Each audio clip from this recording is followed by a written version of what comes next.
closer to you, say and the then first Matt's gonna word, disappear. right? I'll go in a little more. Okay. Ready? Okay. Ready? Going live in 5. Wait. Thomas, you start? Yeah, I'll start. Oh, you get a mic.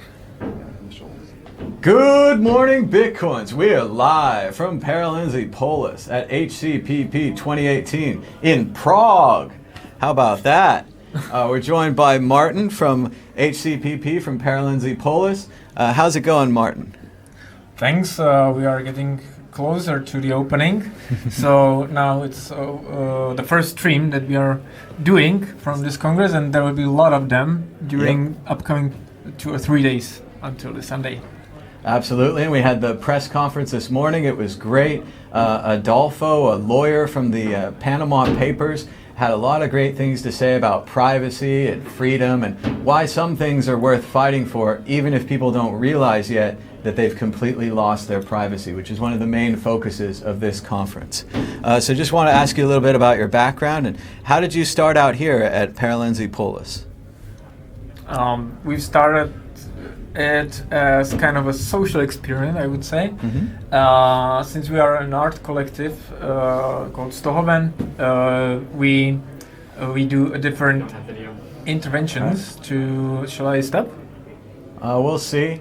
We'll see what the chat says. So, but we're saying we're having video issues, so we might switch down to a lower stream of video. This is kind of the first video, so you're our guinea pig. So hopefully everyone in the chat will deal with this, and we'll see if we can go lower. One of the great things about Google Hangouts is that everything works great until you push the button. Then you find out if things actually work. Broadcasting I know and it very, very well. I've left 2 evenings of the most bizarre porn. We have organized it, and the first one ended up with on the second day after the evening, people were laughing at us on social networks and say, "What a hackers they are that are not even able to play the videos of porn." So you can imagine what kind of tragedy it was, and why. All right, we're going to cut really quick and come right back. Hold on. I just want to, because it was working. All right. Sorry about that, man. First time and everything are at the high quality.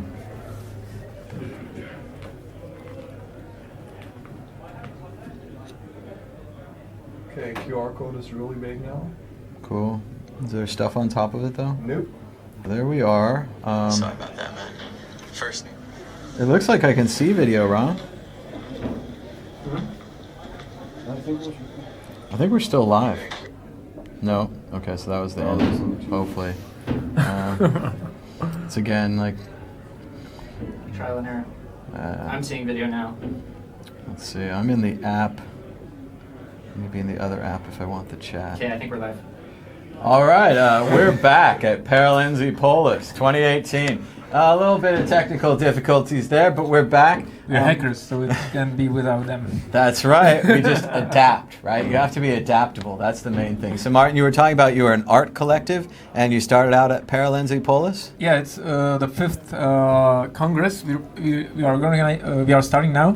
So it's been 4 years ago when we launched this project, and as I said, it started up as kind of a social experiment, and after these 4 years of full-fed running of a non-profit organization that has a couple of interesting obstacles in the genes of the organization. One of it is that we accept only cryptocurrencies for anything we do.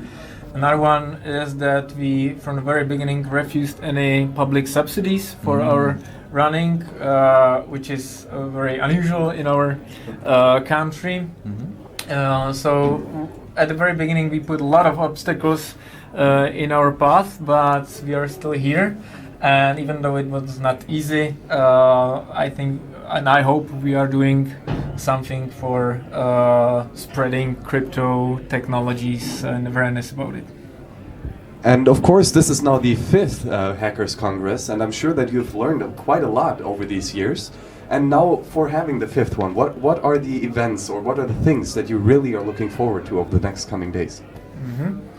So if I take a look at the formal stuff, I'm really interested how this YouTube studio that is now is the first streaming of it, grand opening, how this will work, and this is our new strategy of communication because we try to adapt to new expectations and new forms, and so we decided that we're gonna push more and more video content, not only records of our lessons and presentations and workshops that we do here, but also this kind of interviews and so on. Interview in very basics is some confrontation of different opinions, and this is, I think, the main leitmotif of this year that we've lived, and also it's very important for this Congress.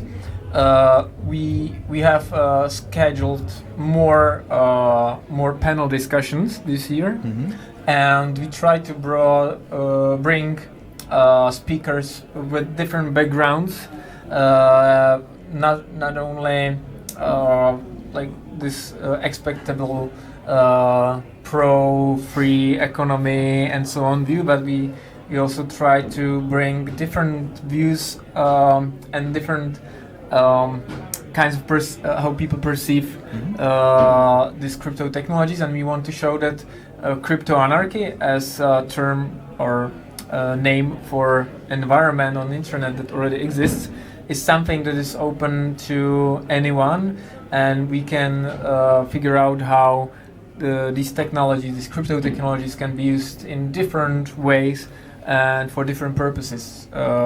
What is connecting them is some attempt to liberate people and their activities, and this is something that connects us here. Well, I'm definitely a big fan of interviews. I know when I'm watching a presentation, I'm often sitting in the audience trying to ask questions, but I can't. So this is a great time for myself and the audience to ask questions. It's also great to be on YouTube, which I really think is one of the big futures of interactive media, things like YouTube and podcasts, much more direct, much less corporate interference. And if you have a camera and some live streaming gear and a lot of technical knowledge, you can do whatever you want on YouTube. And there really are no barriers except for the occasional ups and downs with the technical difficulties. How about naked bodies? Did you try it? Do they shut it down, or does it I think YouTube, they're still a little uptight about the naked bodies. You show them maybe a piece of artwork or something with a beautiful oil painting, and they're like, no, the naked human form scares us. But so that's something different about America versus Europe. When we started to fuck here, how long time does it take to YouTube to shut it down? Oh, I'm sure there's a guy out there with a censor button waiting to push, okay. But they probably get to it later. That's a great thing about live streaming. A lot of things can just get out all of a sudden. And I've heard next year that you're going to require no clothes at all at the conference. We're going to wear kind of plastic suits so that we can make sure that no one has any hidden recording devices. But of course, people out there are already working their way around that. They've got great places to hide them. Okay. Well, Martin, we know that you're really, really busy, and he is going to be on stage starting the HCPP Summit in just a few minutes. They're calling me now. Oh yeah, they're calling him now. They're calling him now. So thank you, Martin, and we hope to see you again soon. So thanks. Bye, Martin. And send us someone else in. Send us another guy in here. Even anybody. So this is it. We're live. It's going to be like this. It's going to be kind of in between parts, other parts like this. It's not all going to be perfect and professional, but this is what we're doing to try to bring you this live stream. The idea, of course, is this is Johnny Carson's classic couch. Everyone out there who is Johnny Carson, blah, blah, blah, will look it up. And he had a couch. And what he would do is he would bring on more and more guests, because you probably don't know, but the Tonight Show used to be about 2 hours long. And Johnny wouldn't just fill that all with monologue and sketches. He would mainly fill it with guests. And our goal here with the long couch is to bring in not only one at a time interviews, but maybe even some large couch features where we can get 2 or 3 people on this small couch. And hopefully, like the previous guest, he won't say that we should all fuck. But we'll see how that goes. We're open for anything. We did get a fascinating gift from the conference this morning. I'll see if I have mine here. It says, I don't know what this means, Vege Ven, and then Paralelní Polis logo, and then there's a little thing inside there. So, you know, there's some optimism here. There's more girls at this conference than usual. It could always happen. But we're just keeping it live here on the World Crypto Network. Max, how has Prague been treating you so far? Well, first of all, Prague is a really beautiful, beautiful city. Anywhere you go in the old town is a beautiful architecture and beautiful, well, just beautiful feeling. It's a vibrant city, and you know, walking around with Thomas yesterday was always fun, right? But then here specifically at the Paralelní Polis, was amazing that they are a true anarchist, true Bitcoin place. You can only pay with Bitcoin, which I personally love, right? Of course, it was a disaster last year when I spent about $60 on drinks, and then you guys all saw after the effects of the Mad Tour, the price went up. So again, you know where to think. And you know, guys, the Mad Tour is, it's a fragile thing, right? And it needs your support. So if you do want to keep Thomas here in Europe, which would be fantastic, oh, look right here, there's a little QR code. What does it do? It's a magic gateway that takes some of your Satoshis and gives it to Thomas. So he can pay for flights, for Airbnbs, and for, well, food, right? And cameras and live streaming gear. Food for the people here, the crew, all of this comes from your donations. Also, special feature, we have a tallyco.in, that's Tallycoin account right here. So it's supposed to beep. So you guys can try it out now. If you can get that QR code to scan, if you can get it to beep, send us $1, send us $10. Let's try this thing out. And ideally, that thing will be beeping so much we'll have to turn it off. It's up to you to make that happen, but we'll see how that goes. Otherwise, we're just going to stay live. We're going to be bringing people in and out of here. I saw a question in the chat. We are on about a minute-and-a-half delay, so please don't get upset if we don't answer your question immediately. But the question in the chat, Paralelní Polis is being live streamed this year. Last year, I think they recorded the conference, put it in the can, and you know how it is. Editing, formatting video, editing, formatting. Hey, oh, there was a beep. Tallycoin donation. Thank you so much. We'll figure out a way to check the amounts and such, but right now it's just going to beep. So thank you again for testing it out, that we can scan the QR code. But yes, all of the live streams, which last year they didn't have, this year they have. They're doing live editing with multi-cameras, and they're going to be putting it out live on the Paralelní Polis YouTube channel. We'll retweet that when they put it out on their social media. Yes. And yeah, we're not involved in that, but we're glad to support them with these interviews. So right here, you're going to see the interviews, the interactive questions. Up there, you're going to see the prepared speeches and the slides, and they've got a great system. They might even have one of those things where you can see the slides and they can cut back and forth. I know it's always hard to live stream these things myself because you have one camera, and they're like, well, you can show the slides, or you can show the guest, or you can show a combination of the two, and nothing really pleases anybody. So hopefully they've got that all set out, and they have a lot of technical people, a lot of technical gear here. So I think it's going to be a great live stream.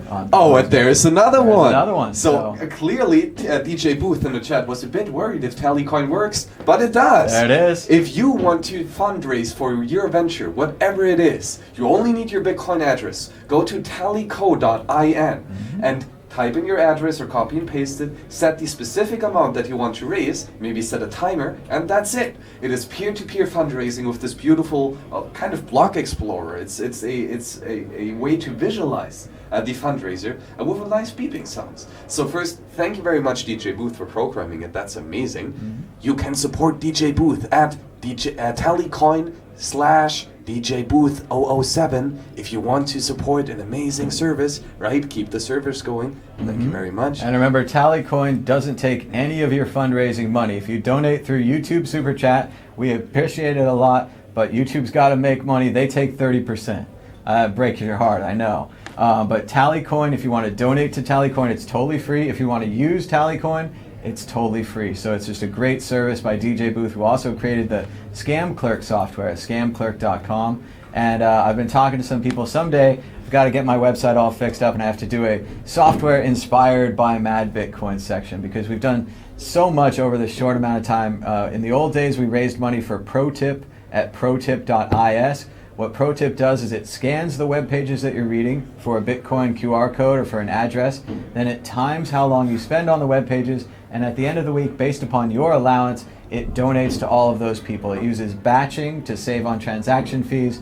If you'd like to make a lightning version of ProTip, the source code is right there at protip.is. And again, that was funded by the community. We raised about $15,000, not a lot for a software project. Other people raised millions, and we actually delivered. The code is available, protip.is. You can also check out Mistos, the amazing multi-signature wallet for organizations. If you work maybe with 2 or 3 people on a software project, he lives in Russia, you live in Germany, it's hard to get together, and also if you let the money go into one account, they could always take it from you, but you can create an easy-to-use multi-sig at mistos.io. It's a great software. It uses Blockstack in the background, letting you log in with a shared identity, and it also stores your data. Right now it's in the Blockstack cloud type system, but you could set it on Blockstack to store in any data repository or FTP site, something like that. It's a great service. And I did get to go to the Blockstack conference recently. It's pretty interesting. It was in London, and I did some tweets from there if you guys want to check it out on the Mad Bitcoins Twitter account. But we're looking for some more people to interview here. I think what we're going to do is we're going to send Max out and see if Max can come back with Crypto Raptor. So go ahead, Max, see if we can get Crypto Raptor, and he'll be right back. I will be back. All right.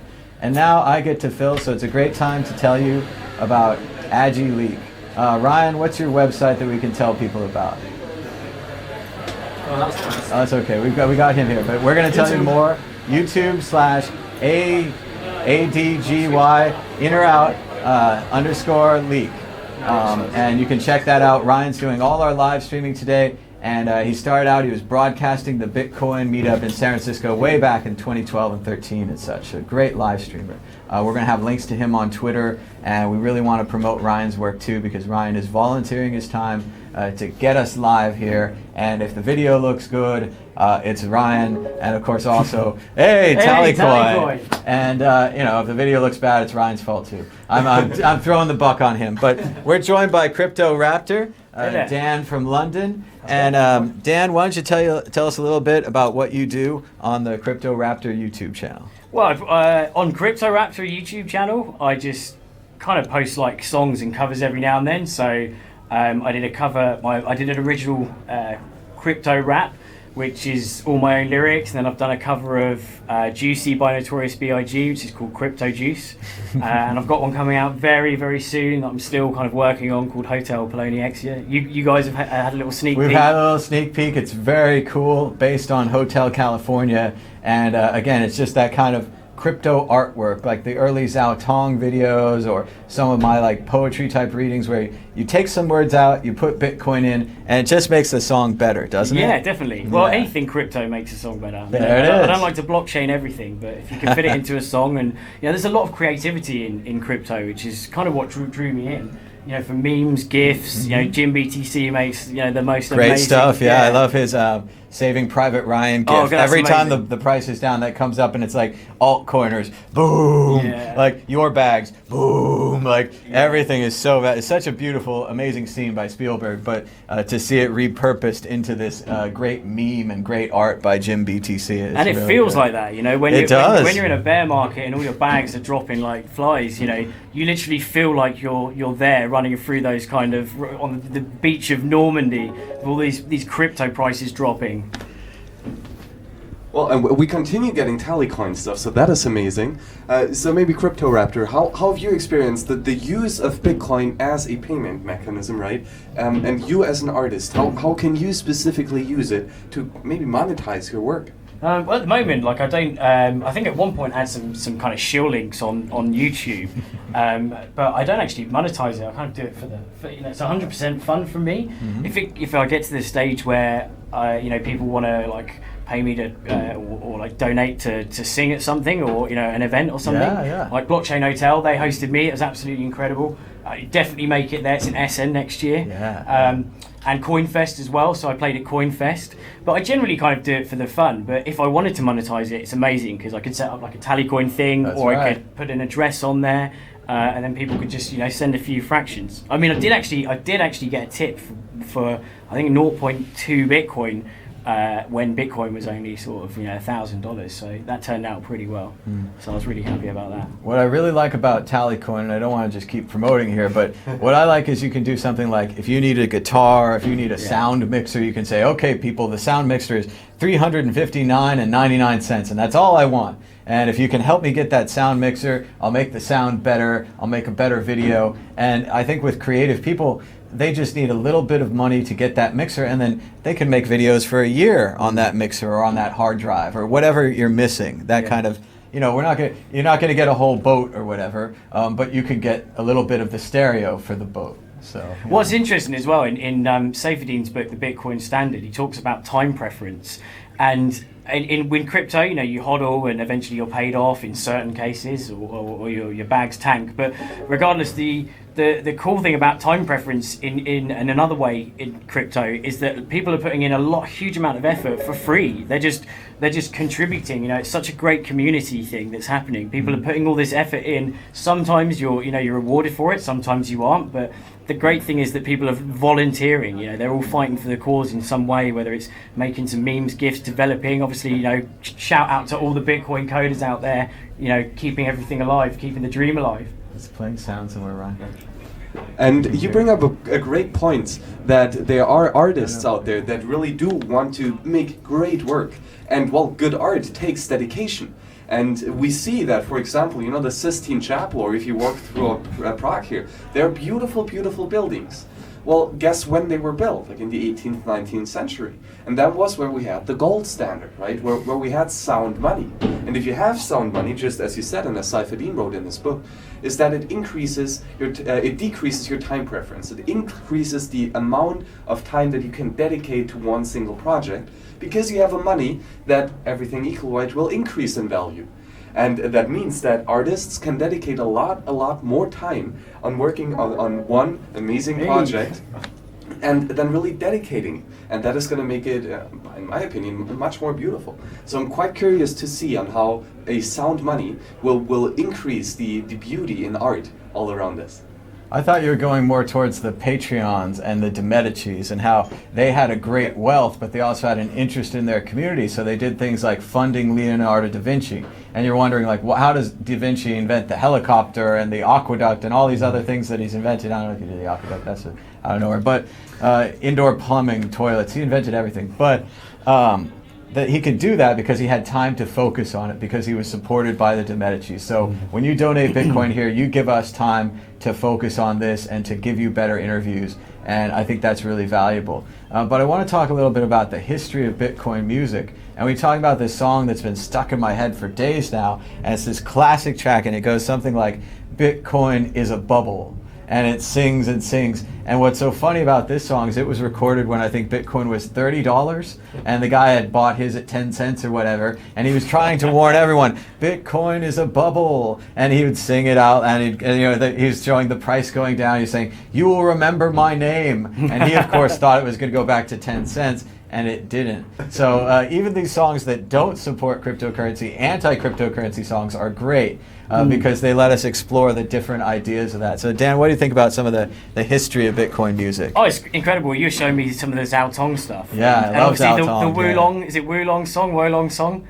Is that the Bitcoin is a bubble? Or, well, of course, there's the Boys to Men Silk Road cover of his, which is just amazing. Yeah, if you haven't seen it, what's the title of it? It's it's all about Ross and Silk Road and the Dread Pirate Roberts, and it was just fantastic. The End of Silk Road, is it? The End of Silk Road, yeah, because it's Boys to Men until the end of the road, and then that became Until the End of Silk Road. Yeah. So a wonderful song. I like going back to the Sistine Chapel. I think that's an incredible analogy, because if you think like crypto is the church, it's this new kind of almost religion, and the Sistine Chapel, is the memes and GIFs that we have, all the art that's contributing to it. So you go to crypto to pray and worship this new amazing technology, and you do it via painting your own piece on the Sistine Chapel. Well, that's absolutely right. You don't need to program to contribute to Bitcoin. A lot of people find that hard to believe, but we need businessmen, we need artists, we need memers and song creators,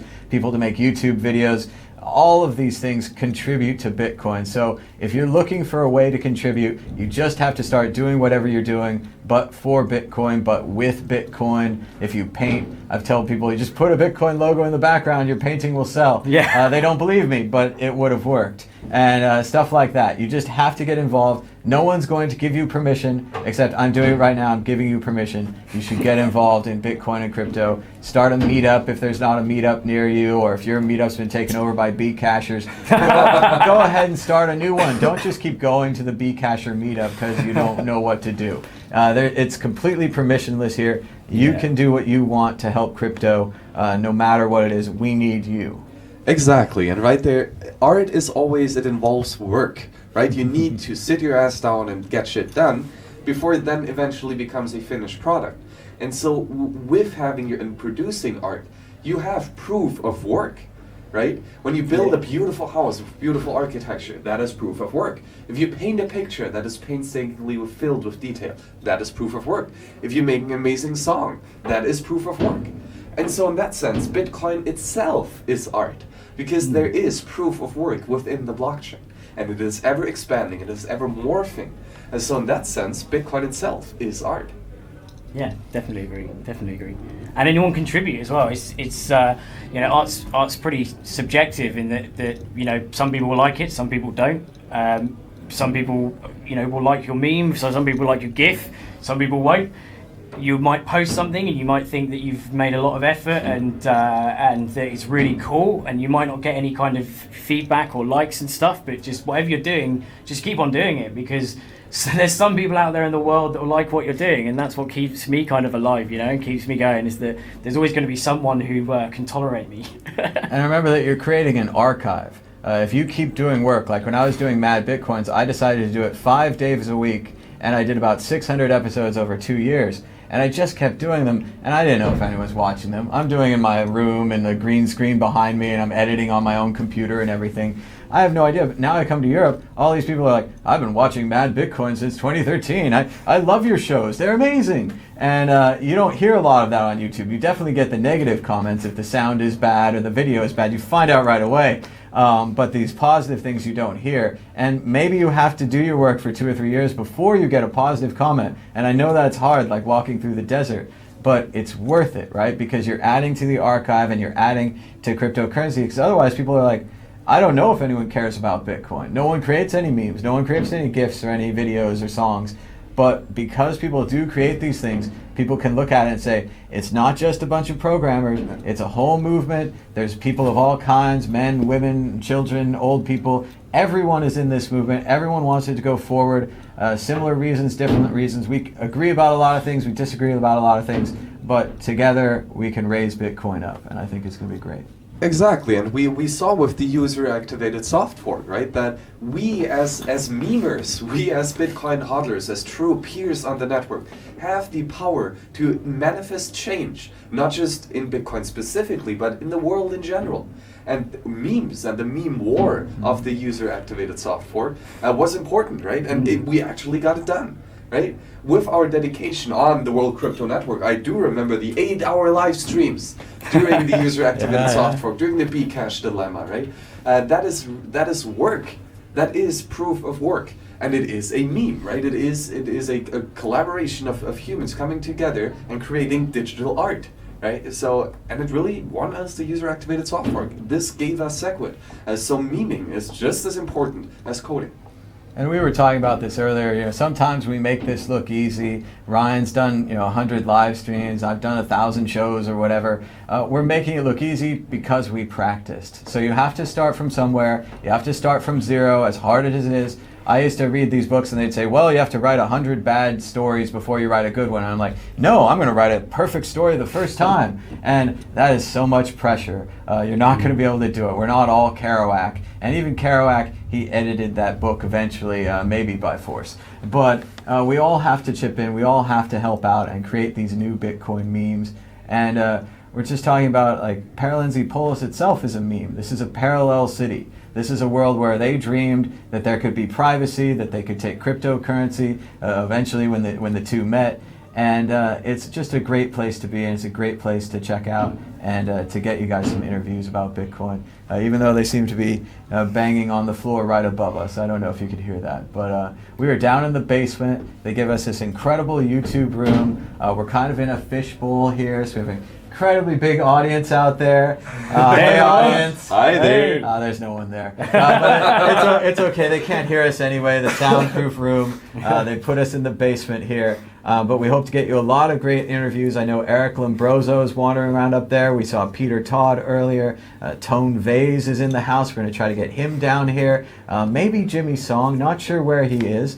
But hopefully Jimmy will be here. A lot of other great people listed on the schedule. And if we can, we'll bring them all to you live from the basement at Paralelní Polis. And if you are at PP, well then come down to the basement and join us here in this aquarium. And join the conversation, right? Because yes, there are 3 concurring live streams from the main stages up there.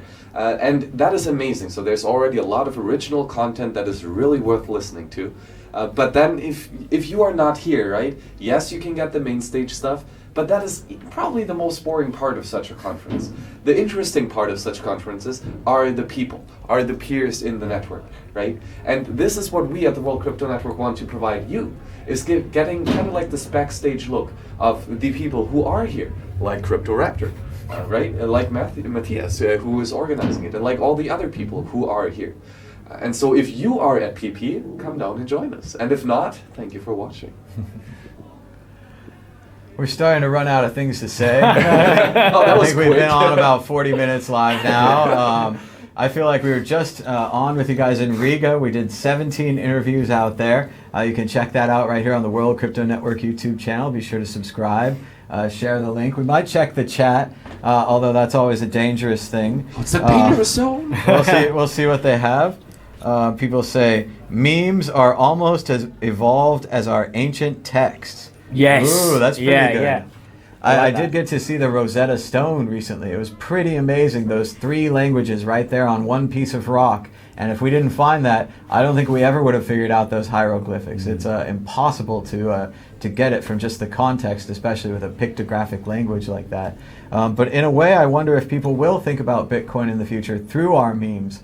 Things like HODL, which does not mean hold on for dear life. Not in any way, media. No. Yeah. It's a drunk man writing hold. I know that's hard for you to understand as a perfect typist yourself, and with Twitter not having an edit button. But no, it does not mean hold on for dear life. But we Bitcoin Talk, wasn't it? Bitcoin Talk. Yeah, it was on Bitcoin Talk, yeah. and he's posting, and he was talking about how he can't time the tops and he can't time the bottoms, and he's not a good trader. All I do is hold, but he typed it as all I do is hodl. And again, the internet, they find your weakness and they exploit it, or they celebrate it, or whatever you want to call it. And the guy created a beautiful meme for us with this hodl, because it's a unique word. You can put it on a poster. There's a poster around here, it looked great, said hodl, big exclamation mark, kind of a Soviet propaganda style. But it was wonderful. And again, I've been on the Mad Tour here for a couple of weeks. I got to go to so many great museums, especially the British Museum, where I saw absolutely everything. Hey, thank you for the donation, keeping me on tour. Yesterday we went to the Franz Kafka Museum right here in Prague. Fantastic writer. Very sadly did not live very long. He was about 42 when he passed from tuberculosis. But if you haven't read Kafka, as the people I was with and seem to be surrounded by haven't, read yourself some Kafka. They're short stories. Metamorphosis, Prison Colony, The Trial, very accessible. I even heard about one yesterday that I haven't read called The Castle, a full-length book, kind of unfinished, but I want to read it. It sounds fantastic. And Kafka was a king at identifying this bureaucracy and speaking out against it, and this kind of absurdist bureaucracy, like the movie Brazil, or 1984 by Orwell, or Aldous Huxley's Brave New World, all owe a debt to Kafka and what he did with those short stories, punching through our reality, and again, predicting so many things that we would see in the future, like the endless bureaucracy. The Castle, that I haven't read, is about a man who shows up at the town to do a job. The job is not there, and he spends the rest of the book trying to find out why the job is not there. And he can't seem to get to this castle. And it's about endless bureaucracy. And he just goes point to point, and they're like, yeah, we do whatever the castle says, but no one ever goes there. And we never see the king, and we don't even know if there is a king. It could be like one of those early Star Trek episodes where the king is a computer, and we just don't know because it was built by the ancestors. But definitely memes are evolved. Max was saying earlier how we fought the UASF war, and I think that that's definitely a model for future attacks on Bitcoin, especially the part where they try to say that we're the real Bitcoin. That was always the most seditious part to me. I'm fine if anyone wants to fork off and start their own altcoin, but I'm not fine when you name your altcoin Bitcoin and then you try to trick exchanges into doing that and use the same address space, which definitely costs people money. Sure, they're noobs or whatever, but we should protect the noobs. They're a precious resource. We shouldn't just give them in to hackers and obviously simple mistakes like send me some Bitcoin and you send me some Bcash and it's lost forever. That's a tragic loss, totally unnecessary. Litecoin changed their address space. Ethereum changed their address space. You don't have to use the same 52 characters or whatever it is. Yeah. And of course, we are here at the Institute for Crypto Anarchy, right? They are part of the Paralelní Polis. And the interesting thing here about crypto anarchy is that it is, per definition, freedom, right? We want to have freedom in cyberspace.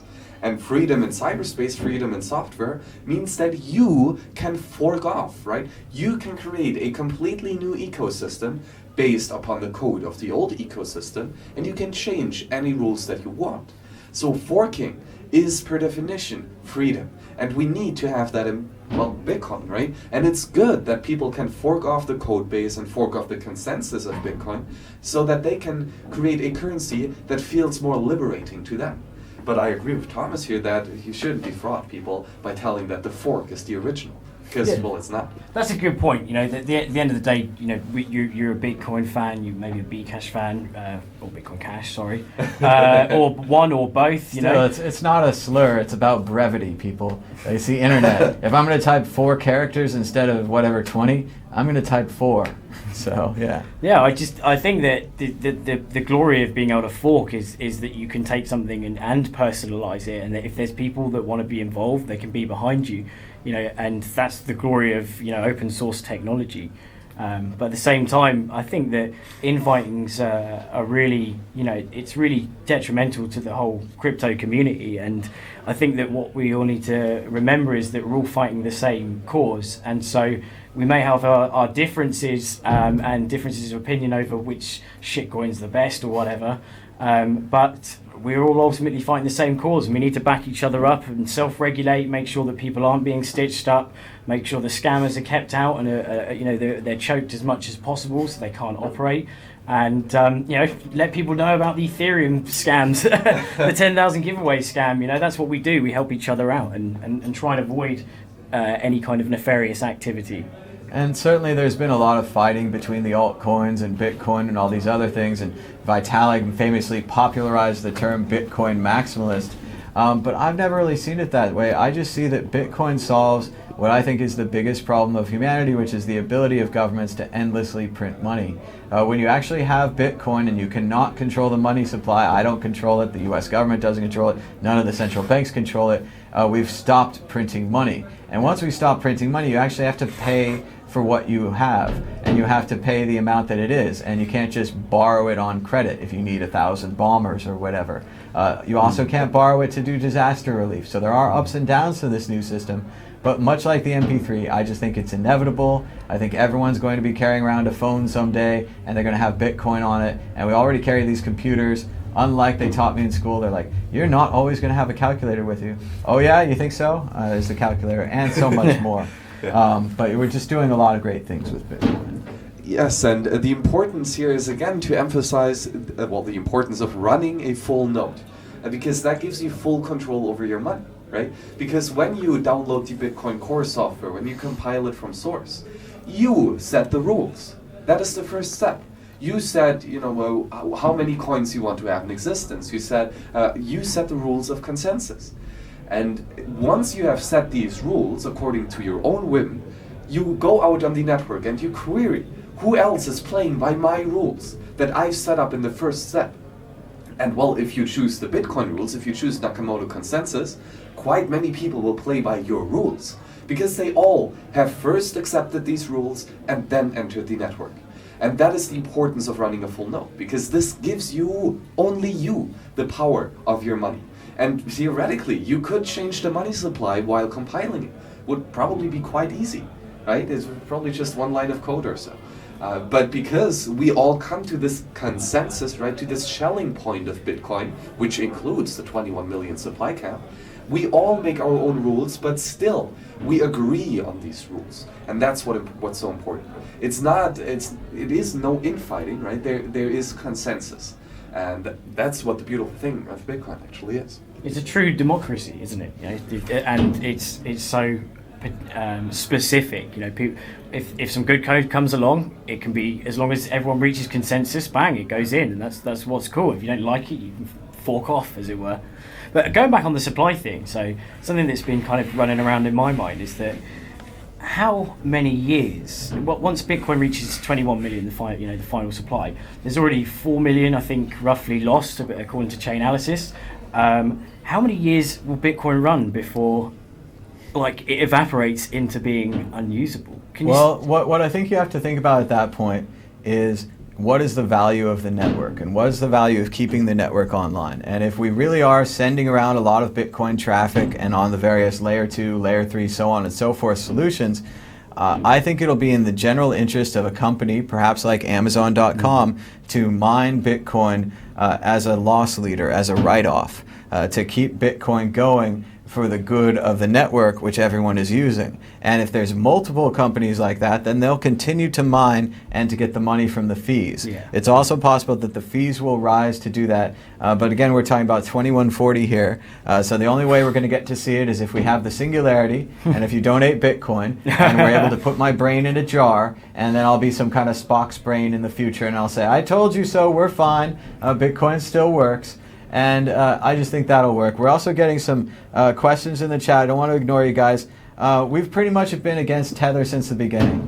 The main idea behind Tether is that you print a bunch of coins and then you claim that you have a bunch of matching dollars in a bank account. We can all see the problem right away. You have to trust that they have the coins in the bank account. You have to trust that the bank even exists, that the bank has the money. I've said this since the beginning of Tether, which used to be called RealCoin, when Brock Pierce started it as an ERC20 token. Then I think it became its own thing. Maybe it went back and forth technically. But yes, why would you trust Tether? This is Bitcoin. Don't trust, verify. And as they're saying in the chat, the bank, Noble or something, that confirmed that they had the Tether, it was a screenshot or something, really trustworthy. I've got Photoshop.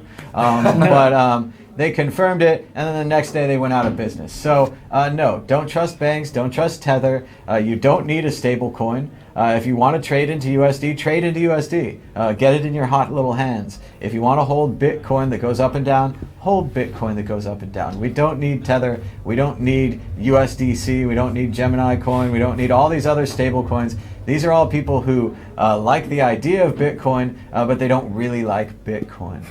So again, they've created if there's a series where it's, I've created my own money, please make it valuable so that I can exit scam. If that looks like your project, you could skip to step 3 and just exit scam right now. Not take people's money down with you. But we want to have as many people as possible before we do the exit scam. So right, that's right. I think you should maybe buy some more Tether. Yeah. Oh yeah. Hodl that Tether. Yeah. Hodling Tether. I mean, that's not what hodling is all about. We call them stable coins, but I think this name is completely misleading, because if there's one thing that these coins are not, it's being stable. Well, first of all, they're pegged to the US dollar. The US dollar has lost 98% of its purchasing power since 1930. How the hell is that stable? It has a money supply that is ever changing. How the hell is that stable? And now you introduce the counterparty risk of the Tether Corporation and the bank that holds the US dollars, and the cryptographic link between the US dollars and the Tethers. There's a great resource page that I think is really underrated on the LibBitcoin, which is one of the Bitcoin implementations, GitHub. There's a wiki page, which I highly encourage you to go out and read, because there's one article on the reserve currency fallacy. Because if you have a token that represents something externally to the blockchain, So for example, a Bitcoin or a US dollar. So a tether is a token that represents something that is external to the blockchain that it is being maintained on. And now you have this centralizing party, right? You have the central point of failure, because either if someone comes and steals the US dollar in the banks, well then the link to Tether is broken, or if just the Tether company refuses to give you back your US dollar, then the Tether stable coin is already also broken. So fundamentally, if you want to have stability, you need to have an anti-fragile system, and that is Bitcoin. If you want to have a not stable token, well, then you need a fragile system, like the US dollar, like Tether. And we're hearing some traders saying in the chat that they need something like Tether so they can trade into something and hold their money there. Several of the exchanges offer USD accounts where it's just they'll hold it in your account and allegedly they'll have some USD. All of these require more trust. So if that is okay for your business to do that trust, and hopefully it stays there, every once in a while, Tether goes away, Cryptsy goes away, all of these things with the fee shares and all the other, when an exchange starts printing fee shares, they start printing their own coin and saying they'll hold your dollars for you. We'll see how long it lasts. I understand the necessity in trading back and forth, but again, I think that you're involving way more trust than I think you want to with something like Tether. And you can trust it right up until the point it fails. People used to say that about the old sheep marketplace. It was one of the Silk Road spin-offs. And they said they had fantastic customer service up until the weekend when they exit scammed. And they took all the money. They never leave any of your money behind. They always take all of your money. So just be very careful if you're trading into Tether. I wouldn't keep it there for too long, especially with this recent bank issue or something. The fishier it gets. Remember the old mortgage crisis? They were putting all those dead fish in boxes and saying they were fresh fish and very live. And then someone opened up the box and they're like, this box is full of dead fish. And then they opened all the boxes. They're all full of dead fish. And then the whole economy cratered. So don't be that guy that is holding a box full of dead fish. It's not going to work. And out. remember as well, if your crypto's on an exchange, then it's not in your true possession. As much as I love exchanges and love using them, always keep your private keys private, keep the money in those private keys, because an exchange can go down. Had that earlier this year with BitGrail, and there's at least a couple a year that happen. So if you want to keep crypto, recommended keep it in your own wallet, in your own private wallet, and not on an exchange.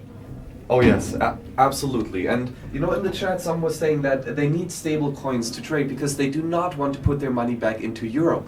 Well, I agree. I would never sell my precious satoshis for some dirty fiat. I would never do that. But still, right? If we shoot up to 20,000 or the next leg up, if we shoot up to $200,000 per Bitcoin, well, then maybe you want to hedge your position. Well, you could hedge into something like silver or gold, which are, stable coins, right? Gold has been a stable currency for centuries. And there are amazing exchanges like, for example, Voltoro, who have been here on the World Crypto Network a couple times. And here you can sell your Bitcoin for gold. And that is, in my opinion, a hedge that is really worthy to take. And in my opinion, the Voltoro exchange is one of the most transparent and most trustworthy exchanges. Because they are completely transparent in the amount of grams of gold that they have in their vaults. And up to the Satoshi, you can see all the public addresses that they hold their customers' funds. So you can be sure that if you hold with this custodial exchange, that at least the Satoshis are still in the address on the blockchain. So you can verify at least that. But of course, I agree with you, Dan, is that the only way that you truly know that these are your Satoshis if you hold the keys. So hold your keys, because then, only then, it is your Bitcoin. And for that, use a hardware wallet, like the Cold Card.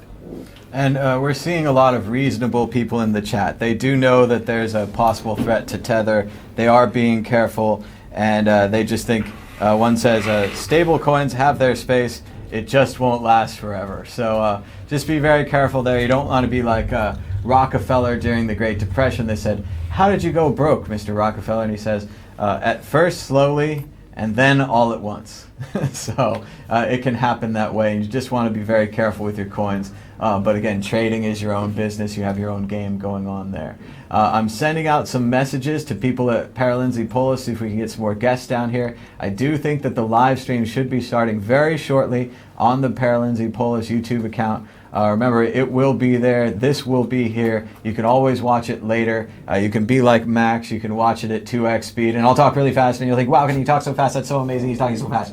But really, I can't talk that fast if I'm thinking about what to say. And it takes a lot of thought to do these interviews. I've seen people where they just have a list of questions, and when you're done speaking, they just ask the next question. We don't have anything like that here. It's all coming off the top of our head, and we're seeing about getting us some more guests and just keeping this going. So, just going back to the whole private keys thing as well, something that just continuously blows my mind is the fact that like billions of dollars of value in crypto can be stored in like 24 words. That's right. Isn't that just amazing? And that no one can if you know those words in your head, no one can access that. You know, well, maybe at the quantum level, quantum computing, when that eventually comes in, we might need 56 words or 58 words or whatever. But isn't it just incredible? You can store all this value and also encryption in terms of messages, etc. But in 24 words, it's just mind blowing. Well, I was talking to my friend Bernardo in London, and he said that through the internet or something like that, that he managed to give a little bit of Bitcoin to a Bangladeshi boy. And that this boy, he doesn't know that much English, but he knows his 24 words. Nice. And that he's working on memorizing them, and he's written them down somewhere, and his family's keeping them in their safe place. And he knows, he doesn't have a lot of Bitcoin, but he knows what he has, and he knows that the value is always going to be there. If it's a 0.001 or something, you always have that 0.001, regardless of what the USD or the Bangladeshi market goes to.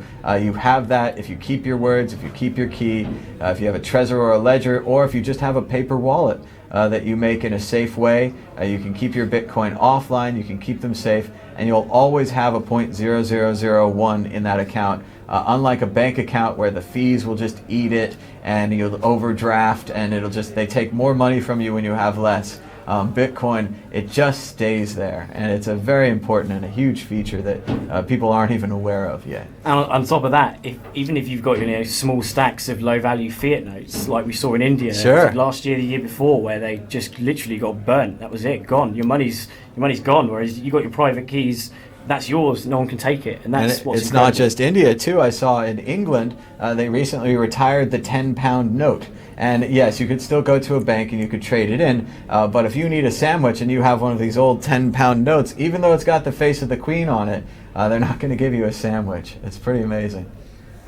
However, stamps are quite interesting because they're like, you can buy a stamp at 26p or whatever, and then kind of keep that. And you can just stack them on, more stamps on the envelope, and they have forever groceries. Stamps in the U.S. Actually, not a bad investment, as it turns out. Yeah. If you bought a bunch of stamps, you don't have to pay for mail anymore. Not a bad deal, although you don't mail very much anymore. So. Oh yeah, that's a beautiful thing with technology, right? It makes old stuff obsolete, and so that the email for mails and for stamps, right? You no longer need it. We have the phone, right? It's the communication device that we use 24/7, basically. And same will be the case with magic internet money like Bitcoin. It will make the old and immoral fiat currencies simply obsolete, because compared to Bitcoin, they suck. They suck really, really much. In pretty much every regard, right? Bitcoin is a lot more useful in all aspects compared to fiat, compared to euros.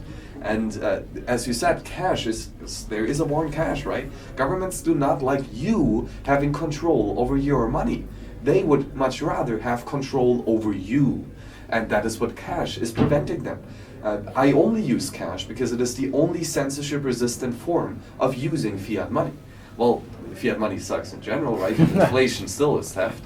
But at least with cash, it's much harder for the government to steal the money.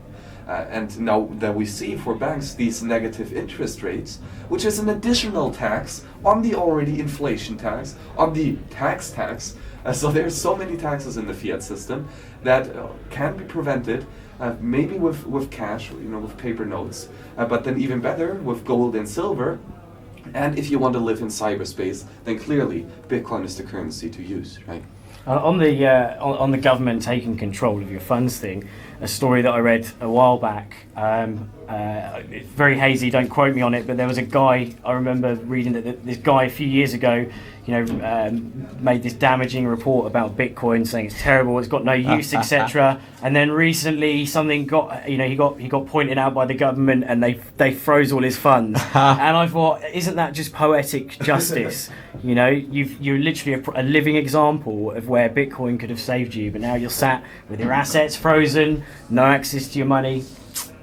It's the way things that was go. definitely one of the early uses for Bitcoin. I know WikiLeaks was thinking about taking it really early, and Satoshi got on the email and said, we're not quite ready yet. And then a few years later, they did actually take it. And one of the reasons that they're still in business as an operation is because they took and then held their Bitcoin. So it really can be amazing to get over that censorship resistance. And like Max was saying, Bitcoin or cash is really the only way to spend your money privately. When you use your credit card, whether you like it or not, you're creating a record of everywhere you go. And they can look on a map and they can say, wow, Thomas is in Prague. They certainly know that. And in some ways, I'm okay with that. In other ways, I'm not. I think we should have other options. I think we should be able to opt out of that tracking system. And it's not enough just to one person to opt out. We need a lot of people to opt out. Well, yeah, and Thomas brings up the point of privacy, which is, of course, important and a big part here at the Hackers Congress in Prague. But it also, just if you compare it to Bitcoin, in Bitcoin, you retain the private key. You only give out the public address, and then people can only push money onto that account. They cannot pull it out there. Well, crypto cards, credit cards are the complete opposite. There is the private key, is the number on top of the credit card, right? Yeah. Everyone is able to see it. And when you go to a merchant, you hand them your private key, and you're all like, please store my private key with my name, with my address, with the birth name of my mother, right? And store it on your computer, and then take out as much money as you want. That's literally how it works. I mean, come on, that is nonsensical. That is completely stupid. And especially if you compare it to Bitcoin. So credit cards, I would not touch that with a 10-foot long pole. It's pretty absurd if the waitress makes a mistake and adds an extra zero on there. You just paid $10,000 for those drinks. Oops. I mean, yeah, you can call them and have them reverse it, but still, the thought that you are giving your private key every time you use a credit card, it's insane. And like Max is saying, Bitcoin works the other way. It's pull technology. You can only take what I send you and no more. It's great stuff. And sadly, I still use credit cards, which I shouldn't do. And I'd say that at least once every 6 months, someone's taken a copy of my card and try to do a purchase on it, whether it's online or whatever. Mm-hmm. And it's so frequent. And what's interesting is that it's almost like no one really talks about the level of fraud that we see in the real world, and how organized it is, and how it's so it's just everywhere. It's ubiquitous, fraud is. Yet as soon as something happens in crypto, the community, the external community jumps on it. It's all problematic. You think about how much fraud happened when they first came up with contactless. Mm-hmm. There was huge amounts of fraud.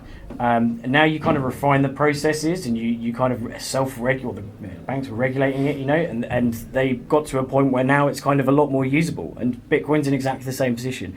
All these holes in the bucket are being filled, and we're sort of gradually moving towards a safer environment. I definitely love all these cards that are constantly broadcasting, and you've probably seen that YouTube video where the guy has a little credit card reader, and he walks up to his friend's pocket and he goes, and I got your money. And I've read about DEF CON. They used to do amazing things with Wi-Fi, where they'll have like a gun, and they'll point it, and they'll take your password out of Wi-Fi from far away. So it looks like we're joined by some more guests here. So if you want to just cycle in and we'll get going. We're joined by Martin from Digital Bytes.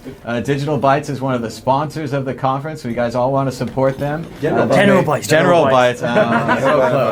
So close. But General Bytes, and they make Bitcoin ATMs. So Martin, how's it going? Welcome to the show. We're live. It's been about a year, Thomas, since we last spoke. Almost exactly a year. Yeah. It's been quite crazy, really. Yeah? The phone just kept ringing. The sales have been going really fast. We've been adding like lots of different coins. I think it's like 32 or 33 coins supported now. Nice.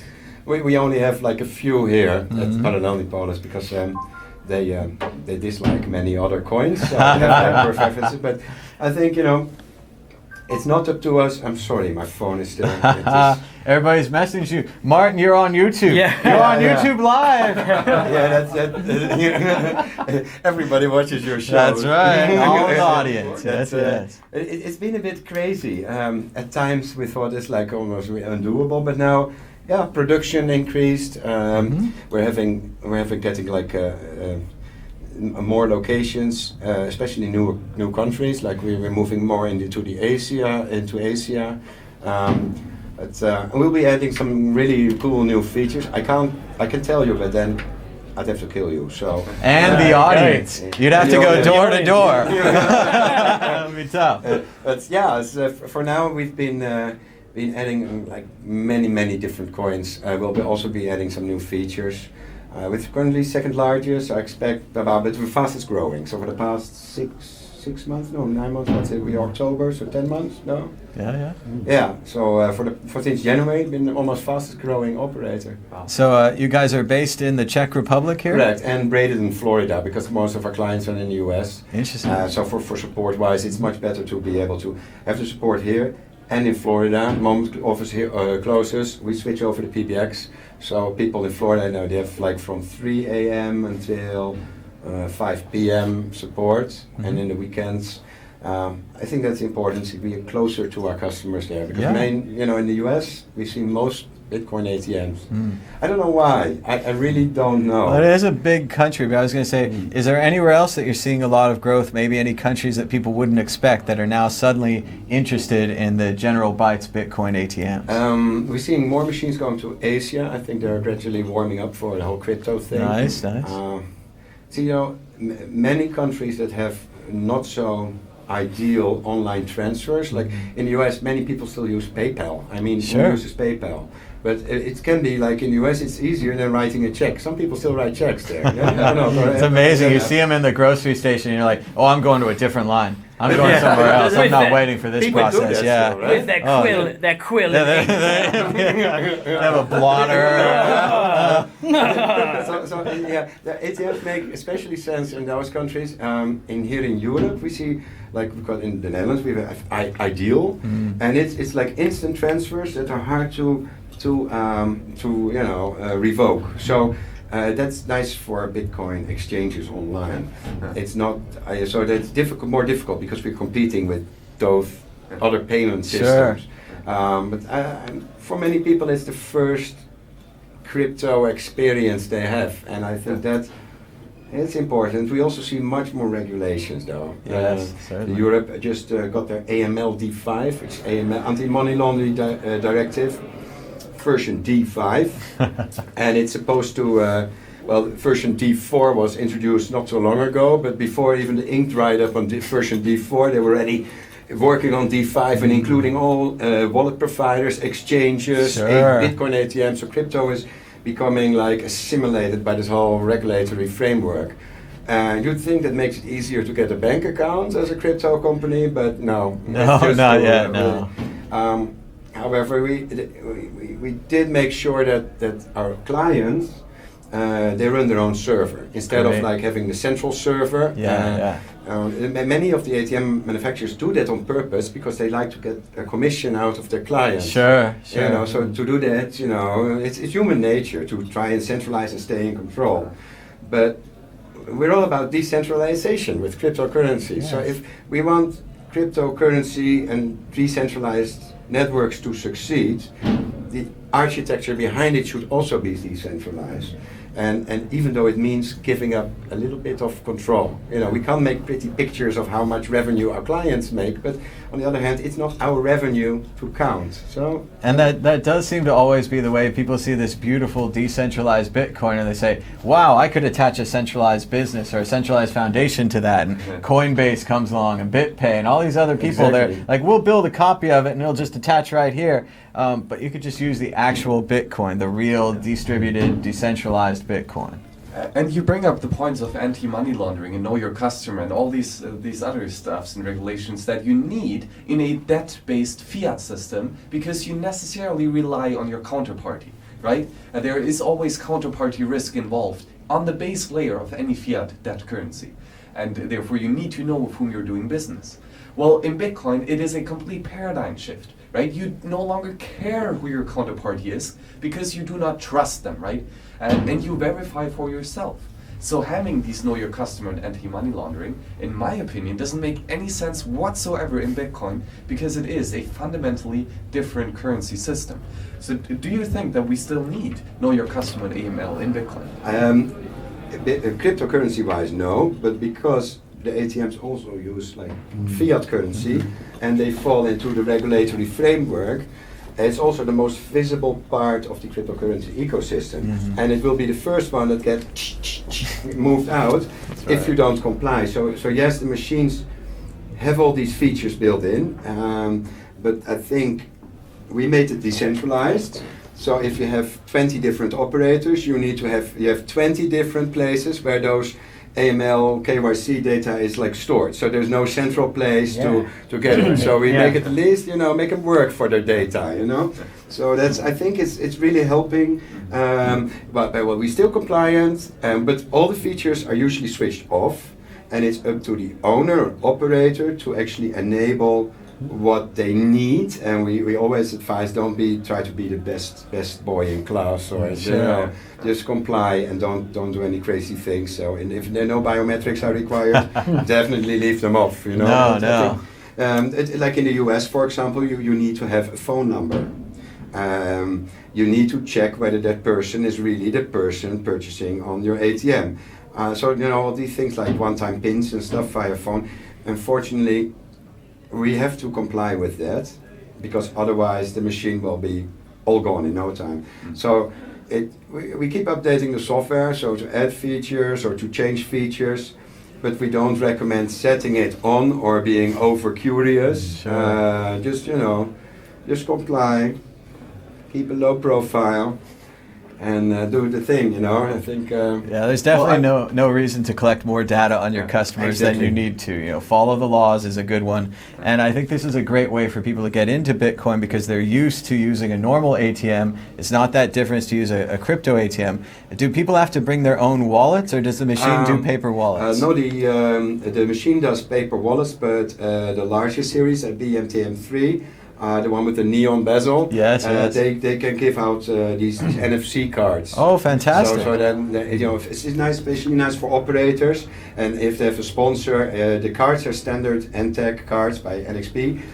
They're used widely in the hospitality industry worldwide. So they have these like locks in hotels. It's similar technology. You can print them with your logo on it, so people have they grasp the concept. Exactly. You have those from last year or not? That's from this year. Don't show the private keys. No private keys. Wait. Too common. No, But, did you memorize the squares then? do you want to tell the people a little bit about the badges this year? Because they have little red and black buttons, and I already pushed the red one, and the world didn't blow up. I'm not sure about the black one, but. Yeah, that was it's a really nice guy who made them. He's also talking at the Paralelní Polis event. It's if you look at it, it's like an NFC antenna, and the NFC antenna is large enough to make it easy to scan. Okay. Unfortunately, NFC can also be scanned from remote. Sure. Max is showing copy to the world. Great. And then instead of having the NXP chips in there, this is from the Monero team. He created them for DEF CON, the hackers conference. Oh, nice. In Las Vegas. Yes. Yeah. So this, instead of using the NXP chips, you use the, I think, STM or SMT, I don't know exactly, but they're also NFC chips with a large antenna, so they're easy to scan. There's two buttons, and two chips, so you have two wallets basically, and one you can store two private keys or public and a private key in there. But the antenna is disconnected. Right. So only when you press the button, you actually enable the chip. And it's the idea is super simple, because we're all thinking about recovery seats and multi-sig and Shamir shared secret, but just remove the freaking antenna. There you go. And then it's secure, as long as nobody else presses the button for you. Yeah. So if a lady comes up to you, starts pushing your buttons, just say no. Just say no. Yeah. It depends on the buttons. But he's having a talk, so I'm really curious. We had to make a little small modification in the antenna in the ATMs to be able to accept this model chips. Ah, nice. But it was a matter of just compiling, different library and flash the firmware and ta-da! Fantastic. Now the whole world is one step further. Maybe in the future all these badges will be like this. And right now, in this precise second, they are actually talking about building the HCPP NFC badge, which is Michael Schlaw from Benewitz.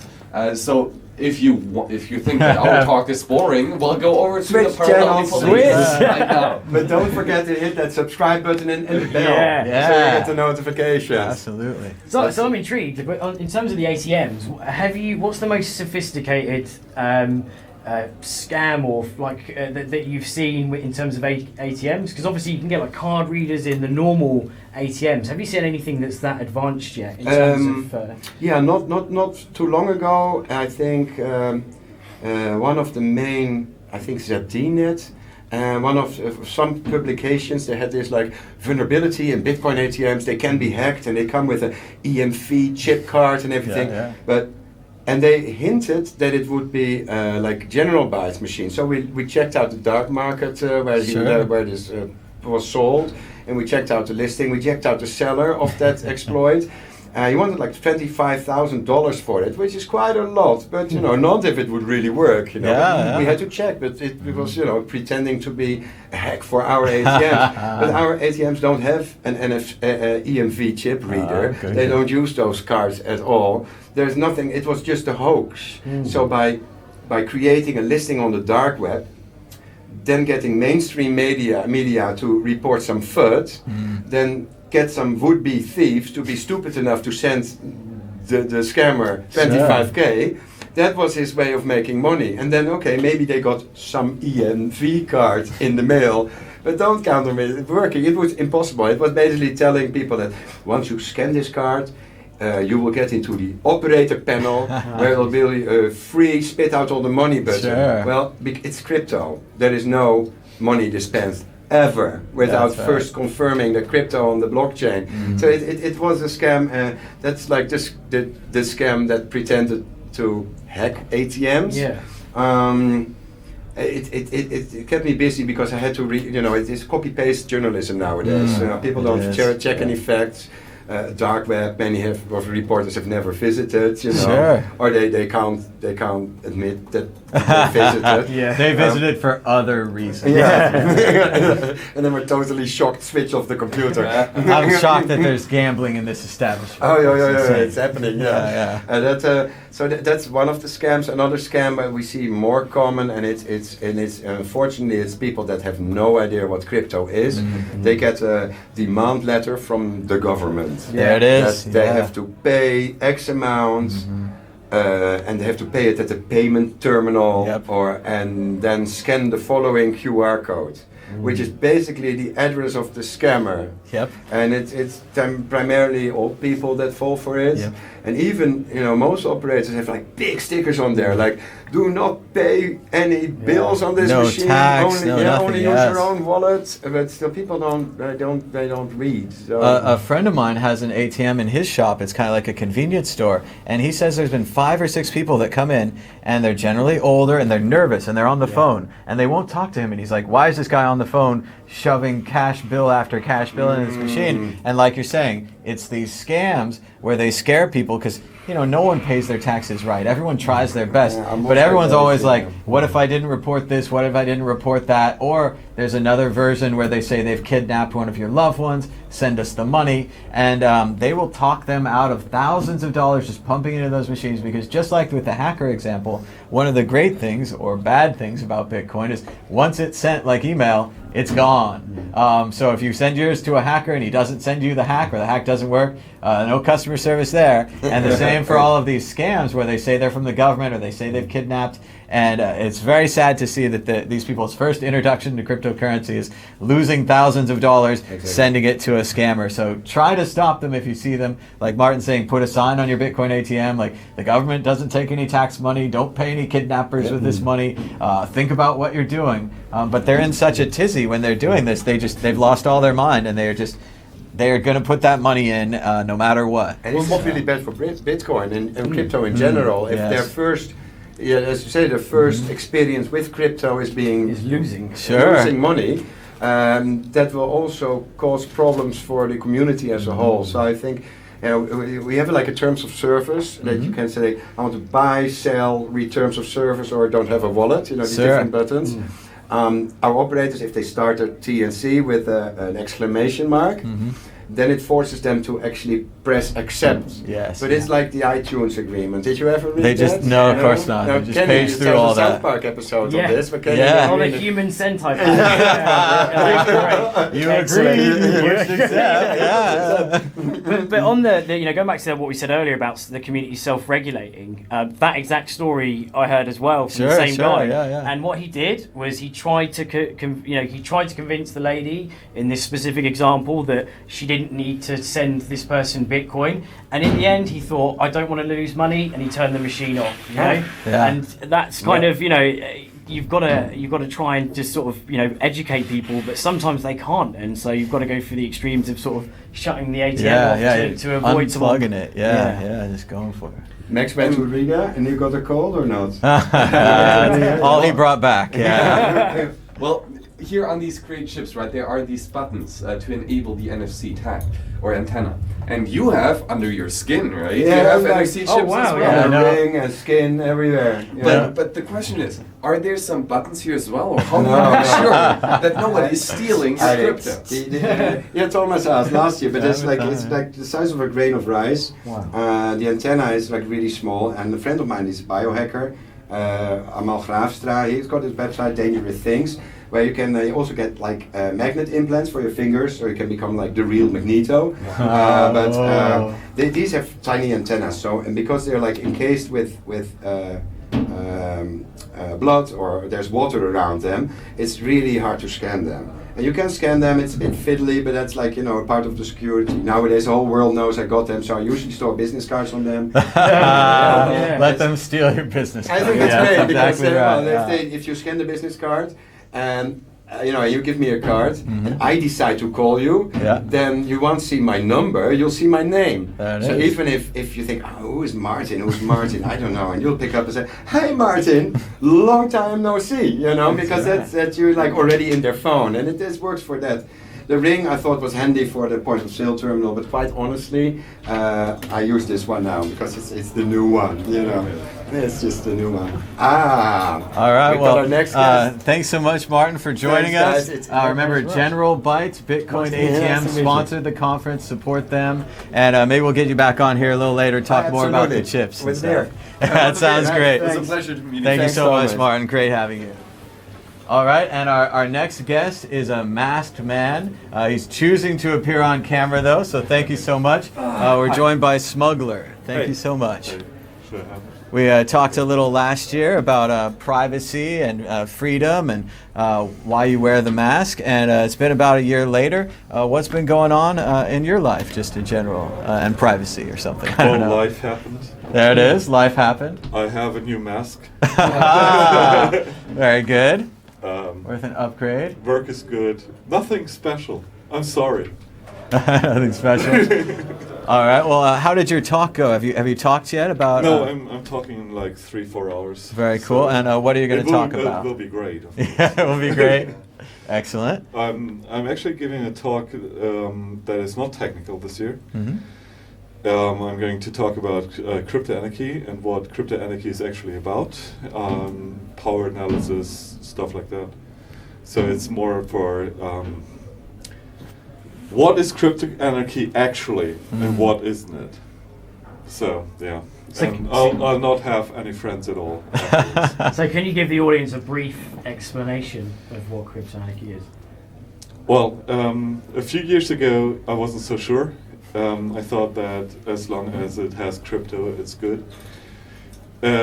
Today, I'm more stringent when it comes to terms, and crypto anarchy for me is really about solving the state and coercion issue on the side of attribution and observation. So what really distinguishes crypto anarchy from all other anarchisms is that it's not working on the normative side, it's not working on the punishment side of power, but it's actually undermining power much earlier by undermining the ability to observe and attribute acts. Cool. So that is what I'm going to talk about. So right now we were talking about credit cards and how everywhere I go I'm tracked, and they can have a little map of where I go. And That's not crypto anarchy. you would be against that idea, right? Yeah, I don't like that. I mean, if you find a credit card, that can be useful, but you shouldn't have one on your own name, yeah. Sure. And especially ATMs, all of these legacy systems all track you. Cash is pretty good. You can spend cash anywhere you want. You can get it from a variety of sources, ATMs, cockfights, poker games, things like that. Cash is king. There it is. Until Bitcoin came along, right? Well, actually, I disagree with that. Yeah? I actually think that cash is still much better than Bitcoin. Mm-hmm. The only thing that kind of sucks about most cash is the monetary policy. And the pictures of the Queen. You know what? I have no problem with that at all. You know, I don't care. She's a nice lady, I'm sure. Yeah, probably. And she likes tea. I like tea as well. Tea is great. So, no, I actually think that cash is actually king when it comes to privacy. I you know? agree, yeah. Or, you know, gold coins or whatever. I mean, from a privacy perspective, they're much better than Bitcoin, you know? It's a little bit different when we look at other, you know, privacy-centric coins, you know, Zcash, Monero, you know, then the game is a little bit different. But even for them, I'm still not happy. It's not enough privacy for me, not yet. Well, when I look at a system like Monero or Zcash, I see that essentially I'm trading dirty money for dirty money. Awesome. Because the only people using the system are essentially other criminals or whatever. Awesome. Whereas I think we need the normal people in there so I can trade that dirty money for some clean money and so on and so forth, and it just gets mixed up better. Yeah, but in the end, I think taint theory is flawed. Mm-hmm. Because most legal systems, because that is what you're actually talking about, you know, Sure. I don't care about criminal money. You know? No. For me, money is money. I don't care who pays me. Right. You know?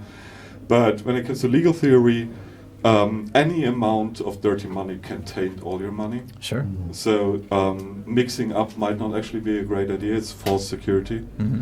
So in a way, if you know that you're dealing with dirty money, you at least know what you're dealing with, right? Sure. So there are different ways of making Bitcoin more private, though. And one example is the amazing Wasabi wallet, right, which uses Chamian coin joins as one of the features. So how do you think, how is the future looking for more privacy in Bitcoin? I'm actually not so sure if we'll reach a level of privacy in cryptocurrencies that I would think is sufficient. I'm an old dude when it comes to privacy. You know, my standards are pretty extreme. So for me, stuff like Chaumian Cash, like actually untraceable with a huge anonymity set, that is what I'm looking for. And all our attempts in the cryptocurrency scene are, how you say that? They pale in comparison. And I'm not sure if we're able to reach that higher standard of anonymity and untraceability in blockchain-based systems. I don't know. If I knew, I would build it and become rich. Well, it certainly does always leave a ledger behind. We're always using computer networks to send the things. Even if we use Tor or a VPN or a system before, they could be sniffed. There's a lot more ways to sniff a Bitcoin transaction than, like you're saying, if I give you a cash right now, it just went there, you know, with the exception of the camera. But, right. You know. I mean, cash is not untraceable. You know, I mean, in every better court case, when you have a dealer that you take, then you had a test buyer, you know, who wrote down the serial numbers. You know, Sure, and then of course. it's found in your wallet, and that's why you're the dealer. You know, so it's not a perfect system. Gold coins are much better for that, actually. You know, because usually they don't have serial numbers, they don't have distinguishing marks and whatever. It's an interesting idea. Maybe has anyone done cash without a serial number? I mean, all these governments, all these banks, all these options. No, actually not. I don't think they have. Yeah. Because it's actually a feature of their security. Mm. So I'm not really sure if you could produce good cash without serial number. I'm not sure about that. I have my doubts. It's a photocopy. I mean, it's a copy of a copy. Right. It still looks the same. Right. Plastic or whatever. Yeah. But when you look at stuff like Chaumian coins, for example, like real Chaumian cash, then it really doesn't matter if anybody sniffs your network.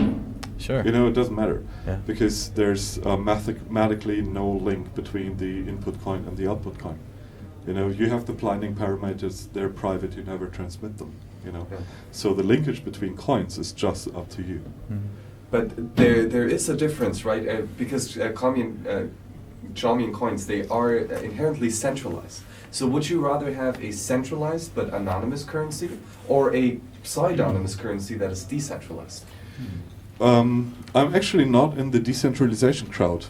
So for me, decentralization is a nice technical feature that can help you to make your system more reliable, but it's not an ethical value for me. How about censorship resistance? I don't think that censorship resistance and decentralization have anything to do with each other. Well, in Bitcoin, because it is decentralized, because when you run a full node, right, you set your rules and you enforce your rules. So in that way, the decentralization gives you the full power over the currency. No, it doesn't. Well, if you run a full node, you make the No. rules. If you're running a full node alone, without being connected to the Bitcoin network, you're not running Bitcoin. You're running with all the other nodes that together have the majority of hashing power. That makes you part of Bitcoin, nothing else. So, and you could do that with, Bitcoin, bullshit example, but you can run centralized systems that work pretty well, and you can have decentralized systems that are really shitty, And if you want to censor something, then the question is, how do you censor it? And there are like two major methods to censor stuff, and that is either you censor the destination or you censor the protocol. Bitcoin and all the other cryptocurrencies out there, their protocols are not censorship resistant.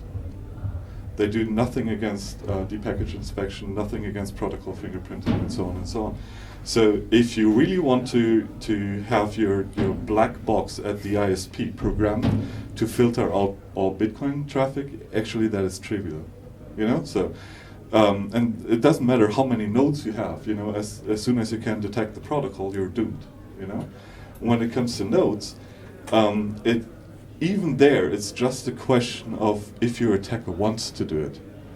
It's trivial to enumerate all Bitcoin nodes, and it's trivial to put them on a block list. You can do that. So, I don't think that there's a hard link between decentralization and censorship resistance. However, coming back to the Chaumian coin question, I'm not actually sure that you cannot distribute it. We haven't done that because we're not really sure how to do it, but I think there are a few people that are actually working on it right now that are working on a distributed Chaumian coin system. So, and if they're successful, I mean, hey, I'm gonna be a fan. And it's also worth saying that Bitcoin's a work in progress, and as far as the roadmap, they did scaling first, and now they're on to fungibility, and hopefully some of these features that you're looking for could be added to Bitcoin. Although, if you look at like Zcash with the ceremony and the laptops and all the way they created it, we're obviously not going to be able to recreate Bitcoin, so they might have some advantages there. It's going to be trade-offs, but we are hoping that the software improves. Right. I mean, I'm not actually bashing Bitcoin here. What I'm saying is it's not there where I want it to be. Yes, exactly. Well, that's aspirational. We want more from it. Everybody who actually makes it better. Absolutely. So I'm just saying that I really wish they do a good job. That's it. Well, and especially we don't want to be the guinea pigs to test it on it. So we'll keep using cash until we're very confident in that new system. If you want to buy something dangerous. You want to experiment. Sure. I mean, just don't experiment with all your money at the same time. Just distribute it widely and see what happens. Absolutely. You might become rich on the way. There we go. And the beautiful thing with Bitcoin is that you can diversify, not into different currencies, because that doesn't make too much sense from an economic point of view, but you can diversify into different UTXOs. So you can, through multiple rounds of coin joins, make some UTXOs of your entire portfolio of UTXOs quite anonymous. Yes, not perfect, but you can go a long, long way. And then you can have a smaller subset of your money that you have, for example, on your phone, which is far, far, far from being any type of anonymous or private. Can you even put some money on this little card thing? Yes. So, what are the what are technologies that you're interested outside of cryptocurrencies that preserve our privacy and liberty? I personally work in the anonymous communication sphere. So I'm a VPN researcher and I do anonymous authentication systems. That is where I work and where I make most of my money, most of the time. So that is actually where I come from and where I still live and breathe. So I'm more of a darknet person. And I do think VPNs are getting better. I have private internet access. They give me a VPN for my phone, one for my computer. It's starting to get more usable, more easy for people to use. I think that's a positive. And the kill switch feature is really good. You know, you put the kill switch on, you know that you're not going to have any internet that's not going through the VPN. Sure. You know what? I disagree. No? Oh, damn. Go on, teach that's what you pay me for, right? Yeah, exactly. There you go. It makes interesting television. Yeah. So, quite honestly, I'm not happy what VPNs do right now, Right. and that includes my own employer that I'm not going to talk about. I don't actually think that the VPN on your end user machine is a great idea. So please, if you're using VPN, put it on your router, home router, whatever. Router, you know, that is where it belongs. You know, yes, most of those systems are still shitty. You know. But at least you don't have to trust that anything on your system breaks your routing, which happens all the time. Because all of the VPNs out there are completely routing based. If anything injects a routing entry in your routing table, you're doomed. You know, so that is one of the things. Your VPN doesn't belong on your end device.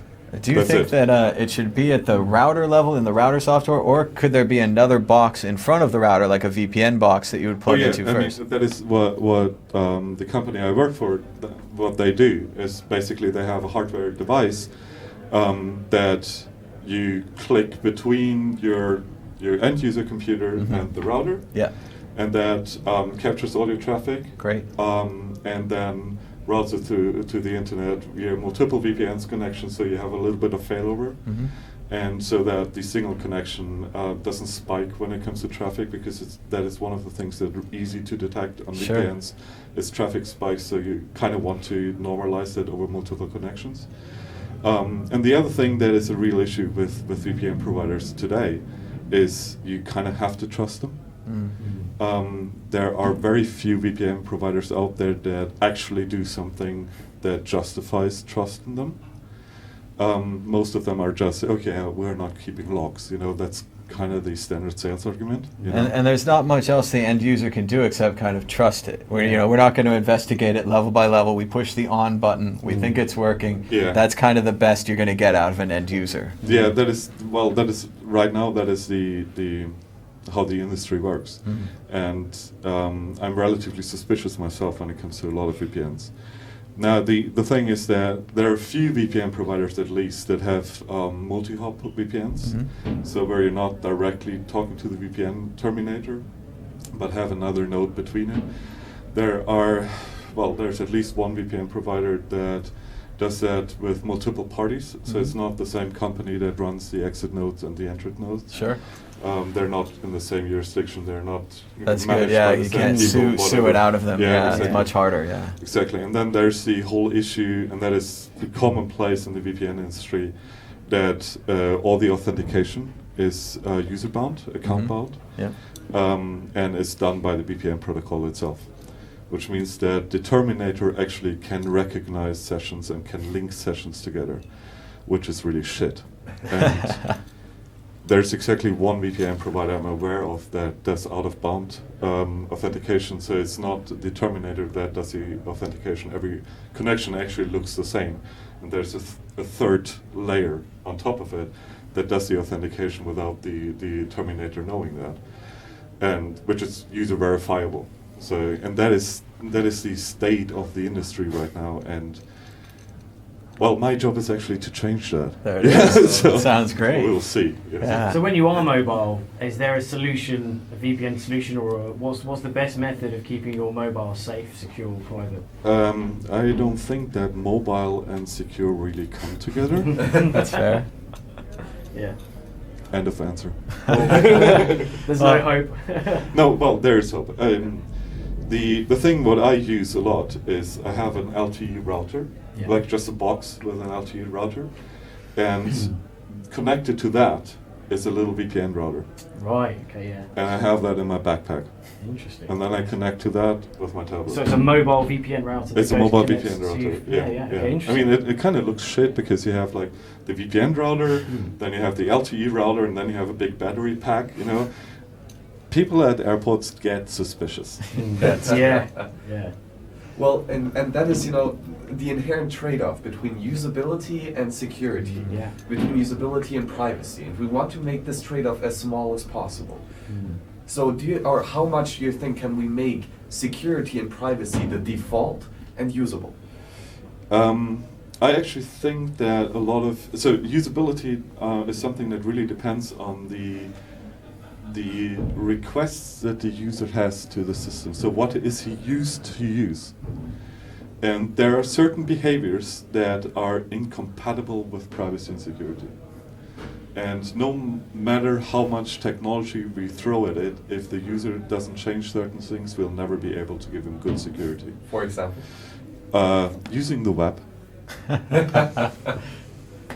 It can be bad, I know. Well, and just as a user, it's so difficult to have privacy, because if you screw up once, it's over, right? You're using Tor, using VPN, you screw up one time, and they say Ross Ulbricht or the Dread Pirate Robbers screwed up one time, and then it was over. But we're getting a signal. Is your talk coming up?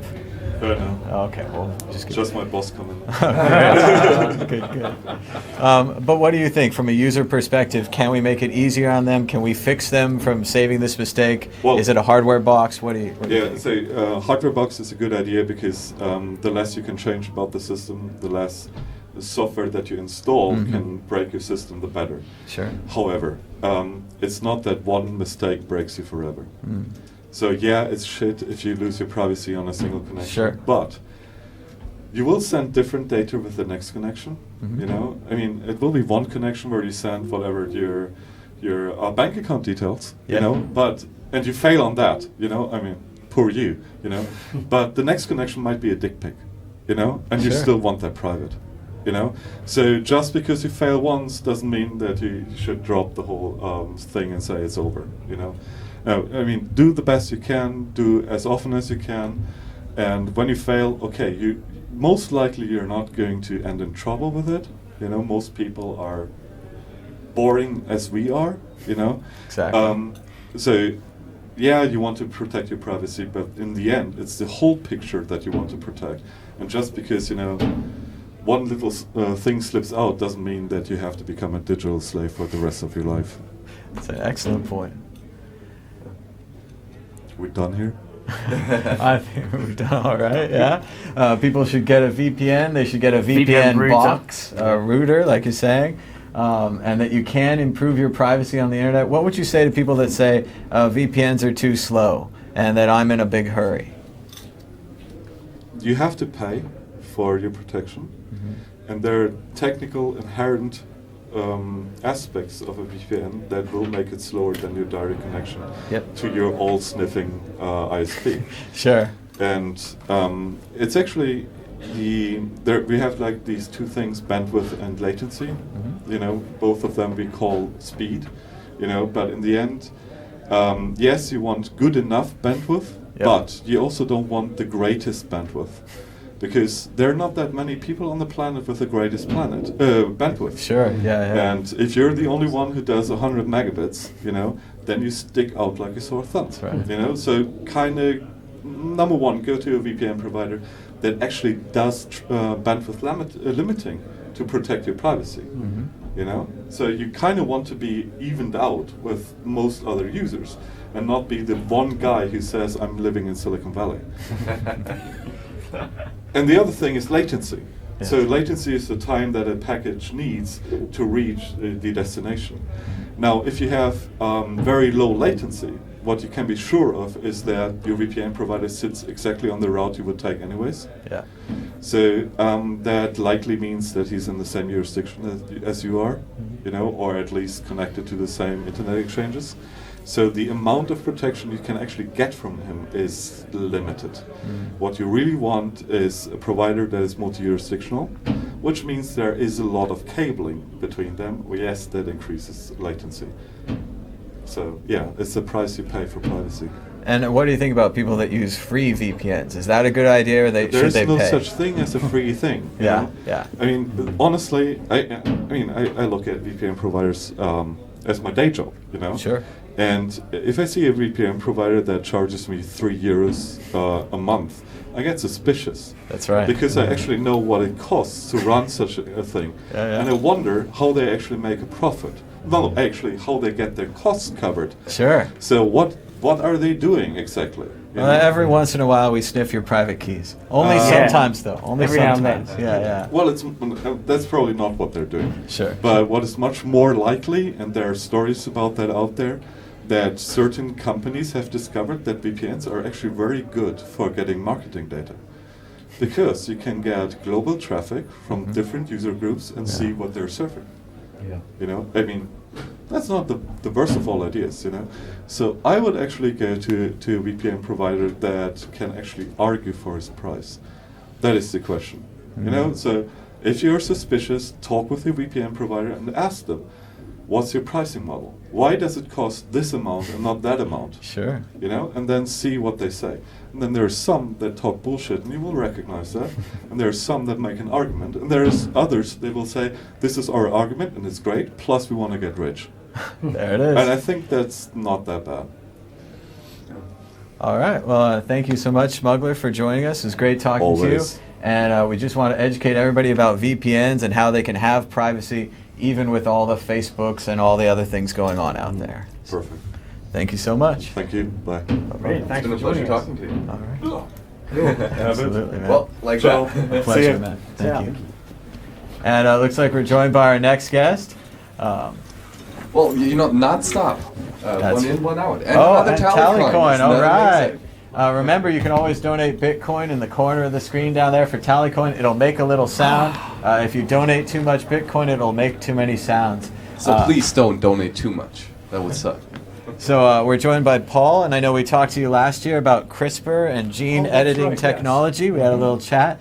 So what are you up to this year? Same kind of thing, or Actually, you want to hold it or show it? either way? Actually, this year I'm talking about what happens essentially if we win. So in other words, if our decentralized economy Okay. spreads and grows and spreads and grows and spreads and grows, what happens to the rest of the world? I mean, if we get enough, the world changes over to our model. So what happens if that happens? What happens to the people who are old and the people who are sick and the people who, you know, are whatever, blind or deaf or whatever? And how do they survive in our world that we would like to create? Well, I know we often plan for losses and we plan for what happens if we lose, but I think it's just as good as you're saying to have a plan for just in case we win. And I know I'm excited to say no more printing money for war, but on the other side, I kind of realize no more printing money for disaster relief. If Bruce Springsteen has a telethon and people don't donate, well, we're not going to help those people from the flood. Whereas before, we could just print that money and help them anyway. Is it someone along that lines? Yes, somewhat. And in the end, it's really not a problem. We can do this really well, and we can do it a whole lot better than the system as it is now. Just for one example. Sure. Taking U.S. numbers, which are easy for me. The social safety net in the United States they are spending 2.5, actually I think it's 2.7 trillion dollars a year. That is an unbelievable misallocation of money. For that amount of money, you could not only feed every person in the United States, plus give them all health care, plus build 8 million houses a year for the amount of money that they spend already. Is it just bureaucracy eating it up, or what is happening? Bureaucracy eating it up, all sorts of things. It ends up in pools in the backyard of some government employees. It's sweet to have a pool. I can't argue with that one. And, and crazy stuff, and it's complicated, of course, and hard to see, of course. But that's how much money they spend. That's not arguable, and it's enough to do all those things. So And how can we change that with Bitcoin and other things? How can we be accountable? to where we have a decentralized economy where there's no boss in the middle who controls everything and says we will do it this way and you may not do it differently. That's a big thing. And then the other part of it is we get to keep our own money. Yeah. Now, how well could you take care of grandma and grandpa if you doubled your income? Pretty well. And that was the condition in a lot of places 110 years ago. There was no social safety net. But you would save for your retirement, right? Yes, You'd have an account, and hopefully the bank doesn't go out of business, and hopefully they're not involved in investment banking. We used to have a wonderful wall between the two, the Glass-Steagall Act. That's right. We lost that, unfortunately. No one seemed to understand what it was for because it was too long ago, and no one reads the history anymore. Well, the politicians got a little few freebies. Sure. They got some some golfing vacations, and a lot of great stuff out there. Right, Trent Lott, really great guy, and campaign donations and all very, very legal, you understand. Of course. But they got paid off to change it. But there was none of that stuff then, and people did well. There were no. I mean, there's always some sad case somewhere. Sure, and even in my ideal world, where we have a completely decentralized economy, there's going to be an occasional lapse. Yeah. And there's going to be somebody who gets sick and die, and we all go, "Oh my God, how did that happen?" afterwards. Right. But that goes on in spades now, and that's just human life. I mean, that's just you're never going to get perfection on here, at least not in the next 5 or 10 millennia. No. I used to study a martial art, and they'd tell me that their top belt wasn't black; it was midnight blue, because it was the closest to black that you could get. And when you died, you'd be perfect, and you'd have a black belt. But until then, they're like, we're always striving, we're always learning, and we're always getting better. That's right. And the problem we have when we have new ideas, when people who are used to certain things, are used to a social safety net, and then you say, "Oh my God, if we go to something else, we're gonna die. My grandma's gonna eat cat food," and all horse meat, cat food. It's very nutritious. Has a lot of protein. I'm sure you could survive on cat food. I don't think I want to try. But we fear so much what could go wrong, and we don't really look at what could go right. And there's really not going to be any problem with this kind of thing. I mean, there's going to be gaps, and here and there something will go wrong, but we're going to do so much better. Right, and that is what Ludwig von Mises wrote out in his book Socialism. He proved economically that if you have one centralized party who takes care of all the resources and tries to allocate them to efficient needs, it is impossible. Why? Because if there is no private property, if individuals no longer hold their own property, then there is no free exchange, right? And if there is no free exchange, then there are no prices. And if there are no prices, we do not know what is important and what is not so important, and therefore we have no clue on where we should allocate these resources. So I do believe that decentralization and giving back private property to the people will take care of a lot of these problems. Oh, absolutely. And one of the things I'm going to talk about tomorrow is the fact that when you have the type of system we all live in now, and we all know what this is. We have a group of so many, couple hundred or whoever it is, big bosses and they make all the rules for everyone else. They punish with anybody who doesn't keep their rules. They take everybody's money by force, and occasionally they send your children off to fight and die. But this is the same model from the Bronze Age. Sure. it's the same model. I mean, we can argue about the details, and we always fight about the faces, but the structure is pretty much the same from the Bronze Age. And here's the thing, this kind of structure, once they make rules and enforce them level by level down on everybody, they don't change. Whereas us here in this room, when we do something, yeah, we're going to do something stupid once in a while, but we're not going to do it stupid a second and third and fourth and fifth time. We get the feedback from our poor choices, and next year we do better. Individuals can upgrade. The hierarchy doesn't. It stays. These are the rules.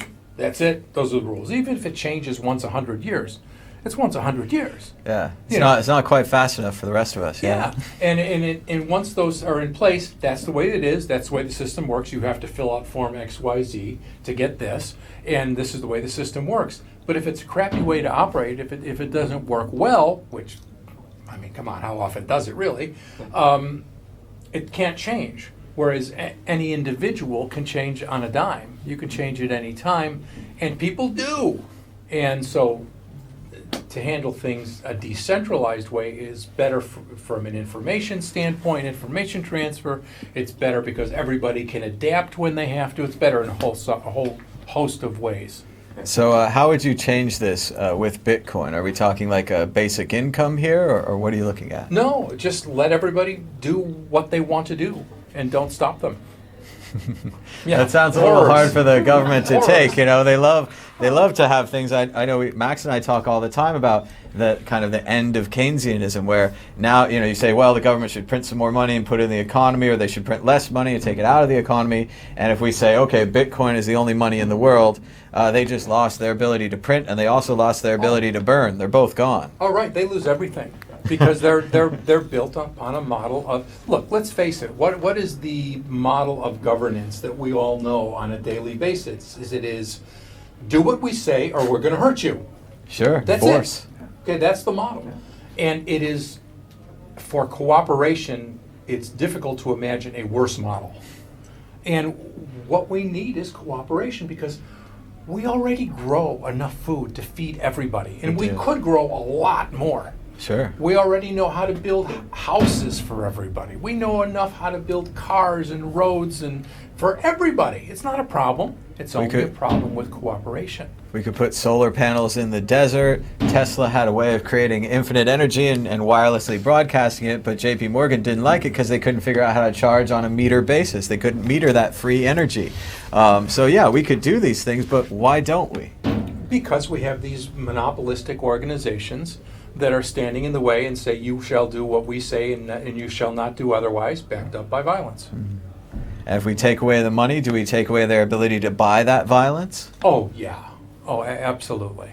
There was a great Rick and Morty episode where Rick changes the value of their currency from $1 to $0, and suddenly the army guy says, oh, well, I can get some army guys out there in the street, but what are you going to pay them in? And what are you going to pay me in? And pretty soon they're all just fighting with each other, because the thin realm of civilization quickly goes away. When you're not voluntary, when you are by force, if the force evaporates, I'm the king, you're the king. Oh, who's the king? And then we've lost all structure, right? Well, yeah, outside of the structure that we provide. Sure, by cooperating, by having a basic level of civilization. I'm not going to kill you, you're not going to kill me. We're working together now, we're a team. Other people disagree and they're at knife's edge, Right, so. But it works when you live that way. Yeah, of course people do stupid things from time to time, and of course there's a few guys who are real bad guys. But, you can't take over the world like Joseph Stalin, okay? Sure. A bad guy. Named himself after steel, always a bad sign. Right? Always a bad sign. Bad guy. But if Joseph Stalin didn't have this gigantic hierarchy that he could take over and end up killing, what's the death total for Stalin? 20, 30, 40 It's up there, million? but a little bit behind Mao. Yeah, a little behind Mao. Mao's still the Number grand one, champion. yeah. But Stalin, it's still 20 million people, okay? How many people would Stalin have killed if he didn't have that structure? I don't know, 10 or 12. Yeah, much less. He would have knifed some shopkeepers until finally he found one who had a gun behind the counter There and it shot is. him. Yeah. That's it. It's the structure that allows this to go on. And most human beings behave pretty well. You drive down the highway. Yeah. count the cars when you're a passenger, not a driver. Count the number of cars that are driving basically okay. Not Yeah. perfect, but just basically okay. Sure. And then count how many jerks there are who drive rotten. Yeah. It's easily 95% good. Sure. We just pay attention to the bad ones. But Yeah, it's yeah. easily 95% good. So what do we think about in a world where nobody's making anybody do anything, but 19 out of 20 people who are surrounding us are basically pretty good. Yeah, yeah. And there's nobody who's saying, this guy gets to use force upon you. Okay? It's a better world. Yeah. So, you talked about, or you are going to talk about the consequences of when we reach this free society. But do you think that it will change all that much? Because in 95% of all our interactions, we are free human beings. Right now, here in this aquarium room, right, we are all peers. There's no authority here, right? We have reputation, and that, of course, Thomas has been doing this World Crypto Network thing for quite a bit, so we all know that he's legit, right? Mm-hmm. And we know you, and you've been a public speaker, and that gives you reputation, but there's no forceful authority. Yes. So how big do you think is going to be the change in most of life? You're entirely correct. In most of life, it will be pretty much the same. In the way we live in our families, I mean, we don't enforce, rules like that in our families. You will sit down when I tell you at 5 o'clock, and if you don't, I'm going to hurt you. We really don't do that. I mean, you might say, sit down, Johnny. Johnny, I said, sit down. We might, we have a few of those things. We have our better days and worse days. But in most of life, we're all, it's just the way it is. It's just the real problem is, the biggest problem probably, I'd have to think about it, but probably is our money. Because it's a control mechanism. They get to take it, and if they don't, they know where to get it. Because everything is registered. Everything is, you don't think about what it is when you register and when you, get authorized, whatever. But what you're doing is you're giving them the information so it's easy for them to hurt you. I can get, here's all the information, so if I screw up, you can come get me. And, it's just a retro, it's a Bronze Age model. So you would say that people are generally good, there might be evil out there, but if we're generally good, we can all work together, right? Right, 98% of us are basically okay. There's, there's 2% that you're not going to really help. And there's, maybe another 12% who could kind of, wander either direction. But the other 86% are solid. And even that 12%, they behave mostly pretty well most of the time.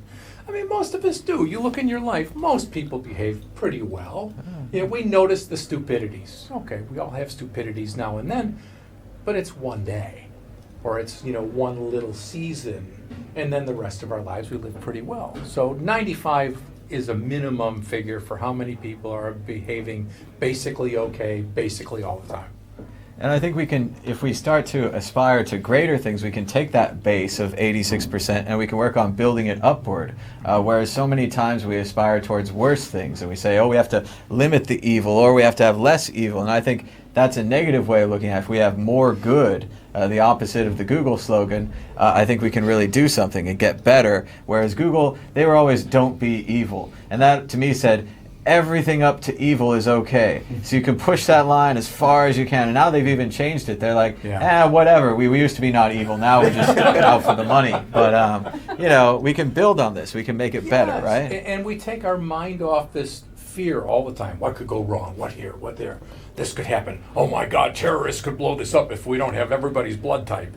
And, That's right. Everybody in a cage and anyone who's not in the cage is a terrorist. Oh, okay, I get you.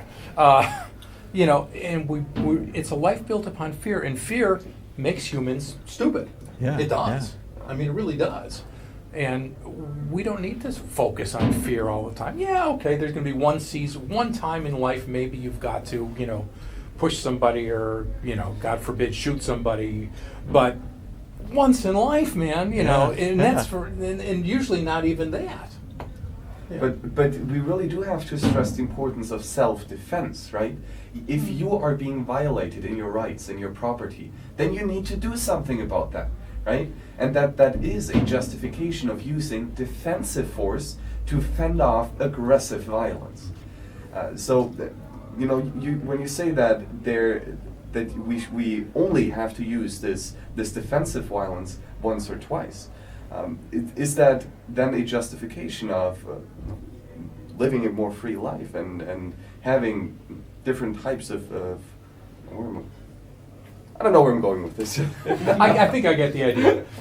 Ultimately, part of being free is having responsibility for things like this. It'll be much better in a free condition than it is now. But at some point, we're all responsible for each other.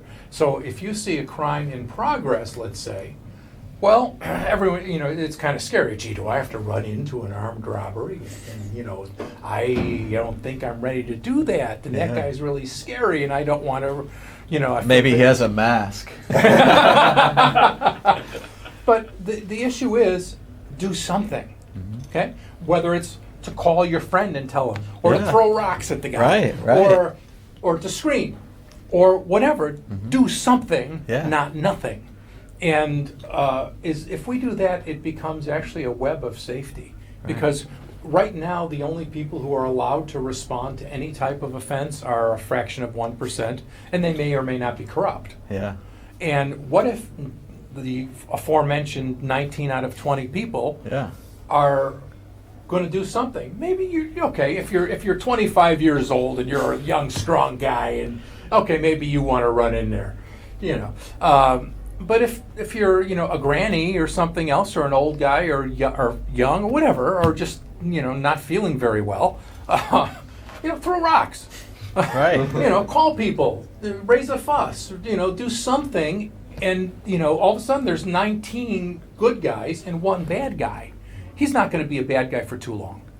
And that's what I think we need to do, is empower people through positivity, that they can take action and that they can join things. I was just in England recently, and they have CCTV cameras everywhere and signs warning you that you're being recorded, but still there's litter on the ground. I go to Burning Man, they don't have any cameras at all, and they tell everybody if there's matter out of place or moop, you should pick it up, because if we leave anything behind, they're never going to have Burning Man again. Right. So it is kind of a forced threat. But people volunteer to pick up that trash, and they go around. And whereas England, it seems now that Benjamin Franklin quote just keeps coming back, and those who would give up security for liberty end up with neither. And we don't want that to be the whole world. We want it to go the other direction, where we can have freedoms and privacy and other things because we deserve them and because we're working together to have them. Burning Man's a great example. I haven't been in a lot of years. Yeah. But it's a great example. Here you have, I don't know what the numbers are now. When I went, it's like 60,000. It's insane. But who show up in the middle of a freaking desert. Okay, this is. If you've never been to Burning Man, believe me, it's the desert. Yeah. And if you don't bring it, it's not there. Yeah. No convenience stores. Right. Yeah. But you have tens of thousands of people showing up who behave really well. And there's no bosses there to beat them up if they don't behave well. I mean, your friend might be. Move the mouse to the top of the screen.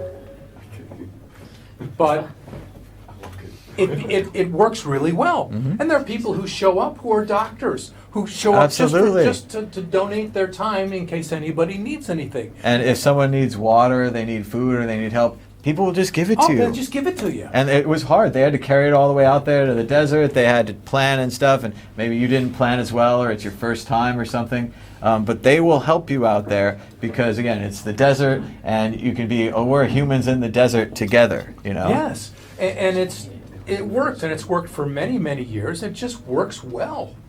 I mean, it's a wonderful thing. Yeah, and it's the kind of example of a cooperative community, unlike pretty much anything since kind of like tribal days. Right. Like, most people are pretty good most of the time. They're not perfect. No. They screw up. You have bad days and everything else, but most people... You drink too much, it happens. Right. Yeah, but most people are pretty good. Not great, but pretty good most of the time. Well, this sounds like a great presentation, Paul. Do you have anything else on your website or anything where people can learn more about what you're working on? Oh, yeah. Well, first of all, cryptohippie.com. Right, yeah. VPN. Yeah. And then I have a newsletter. We have free articles once a week at freemansperspective.com. Just All the way right. it sounds, Free Man's Perspective. All right, great. Thanks you so much, Paul, for joining us. It's good chatting my with pleasure, you. always. Absolutely. It's been a pleasure talking to you. Likewise. And I'm really looking forward to your talk because the last good. one was amazing. Oh, thank you, thank you, thank you. Thank you so much, Harry. Let's go. All right, guys, take care. All right. And I think we're going to bring in the next guest. We're working on bringing him in. Max, did you manage to exit full screen there? I did It's exit pretty, full screen, pretty no. doable. I don't think it's that hard, but you guys were struggling. Well, Mac is just nothing for me. I really need that Purism laptop. It's That's so much more easy convenient. to do it on the Mac. But all right, we'd like to go ahead and bring in the next guest, another masked man. Hello, I'm Tom. Nice to meet you. This is Max. Nice to meet you. And we are live on the internet, just FYI. Keep that in mind. Hi, Internet. But we're told that we're joined by one of the creators of Samurai Wallet, one of the most popular software platforms in Bitcoin. A really great wallet. So thank you so much for being on the show. And we'd like to keep your anonymity intact. So just welcome. Yeah, thank you very much. Happy to be here. And how did you start with Samurai Wallet? What were the ideas behind the creation of this new wallet? Well, in 2015, my partner and I were kind of dismayed with the current state of the Bitcoin wallet at the time. We felt like the major wallet providers were prematurely pushing for mass adoption. We called it the grandma paradox, where they were building. They would keep saying, we want grandma to be able to use this wallet. And I'm like, I can't even get my friend who's technical to use the wallet. Let's Right. start a little slower, right? Right, exactly. You give a kid a computer, and that's what he does, you know? I have no clue how this works. That was a good try. Yeah, the wallet, the grandma problem, and we kind of decided that, one, your grandma's not using Bitcoin, and she's not going to use Bitcoin for Sure. a long time. Yeah. In the quest for the grandma wallet, all these popular wallets started taking out features, and these were features that my partner and I said, these are features that Bitcoiners need. So we decided we're going to build the wallet that no one else seems to want to build, with those features, with privacy, with security, and the rest is history. We've been doing it. So that was 2015. And there are many, many great privacy features in the Samurai wallet, and I enjoy all of them. And one thing that I really think is interesting is the PayNim system of reusable payment codes in Bitcoin. So could you please go a bit more into detail on what that actually is and how it preserves privacy? Oh, sure. So PayNims, that's a big topic, but you can think of PayNims as mobile stealth addresses. So it's a way of sharing a payment code with counterparties, and those counterparties can then create a deterministic channel between those two senders. Those two senders then can generate private addresses for each other that only can be generated by those two participants. What this solves is I call it the first touch attack.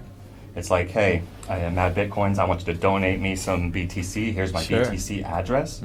Well, now everyone knows that address is associated with Mad Bitcoins. Right. And no matter what, for the history of time, as those coins move, they are associated. PayNims get rid of that because there is no starting address. There is a payment code that you scan and connect to, and once that's been scanned and connected to, when you send, only the two counterparties with the private keys of those wallets can generate those addresses. So it's a very, very strong privacy tool, still very underused. Paynim.is, our directory, has over 12,000 payment codes on there right now. We'd like to see a lot more soon. Yeah. And it is already used, or PayNims are already used by Tallycoin. So that is, the public donations are a great use case for that. But Tallycoin also supports extended public keys. And they work similar, but could you go a bit more into the differences between extended public keys and sure. PayNims? So when you put your extended public key into Tallycoin, that means Tallycoin can view all balances and addresses and transaction history that have ever happened with that. XPub, or extended public key, it's not a security concern. They can't spend it, they can't do anything like that, but it's a privacy concern. With payment codes, no one except for the two counterparties can determine transaction history, and they can only determine transaction history between each other, not with any other counterparties that I may transact with. So no one knows your address, essentially, including the server. And it's always been a problem for me with a public donation address. Anyone can look at it. If they click back, you can always see who's donated. You can see how much money they have. Maybe they're generous, maybe they're not so generous. But we can always see that, and it's been horrifying. Certainly, I've made mistakes where I link my wallets together and everyone knows what I have now. And it's a tragedy, but I'll try to get through it. Is there anything else like that you guys are solving with Samurai Wallet that people might not know about? Oh yeah, there's a whole suite of privacy tools that we have right now or that we're working on.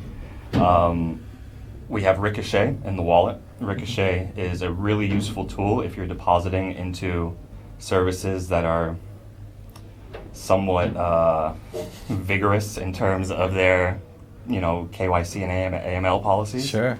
I know Shapeshift was saying recently everyone trusted Shapeshift, but then they're like, our chain analysis guys are the best. Yeah. We know where all that money's coming from. So. Yeah, well, Shapeshift is one of them that we know of now. Coinbase is the traditional one who has always done it. Yeah. And look, I'm not, deriding them for it. They have a duty to do it. They have to do it. Absolutely, they have to. They don't really have a choice. They do not have to go as above and beyond as they do. Right. But they do. So Ricochet is a really useful tool for those types of services because what it does is it adds 5 additional hops of transaction history before your coins derive at the destination. So in this case, let's say the deposit address. Right. That means for a pretty standard check, which goes back 5 transactions worth, they're not going to see anything that red flags, and your transaction will go through, no problem. So that's Ricochet. Stonewall is essentially a fake coin join. Okay. Where your wallet will generate a transaction that looks exactly like a coin join transaction, and not only looks like it, but is mathematically a coin join transaction in terms of when you analyze it before spending it, at least especially. Those are in the wallet today, Ricochet and Stonewall. Coming in the wallet very, very soon is Whirlpool Mobile Mixing, which is non-custodial, trustless mixing on your mobile device. And then after that, the question is, okay, you have all these private coins now. You've mixed. You've done all this great stuff. Okay, but you need to spend. Yeah, right? yeah. Like, you actually have to spend these things. So we've come up with a whole bunch of tools about what they're called the post-mix tools. Okay. And these are designed for spending after you've mixed without further eroding your privacy or the privacy of the others who are involved in the mix. That's great. So all those are coming out really soon. So we can protect them as well. So both the sender and the receiver get an extra level of protection when they use that software. Yeah. And are there any other interesting things that might come into Bitcoin in the near future that will help us protect our privacy? Into Bitcoin in the protocol level? Yes, both on that and on the wallet side.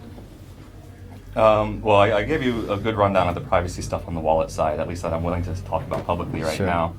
On the protocol level, I mean, we're excited for Schnorr, we're excited for confidential transactions. We'd love to see that stuff happen on the protocol level.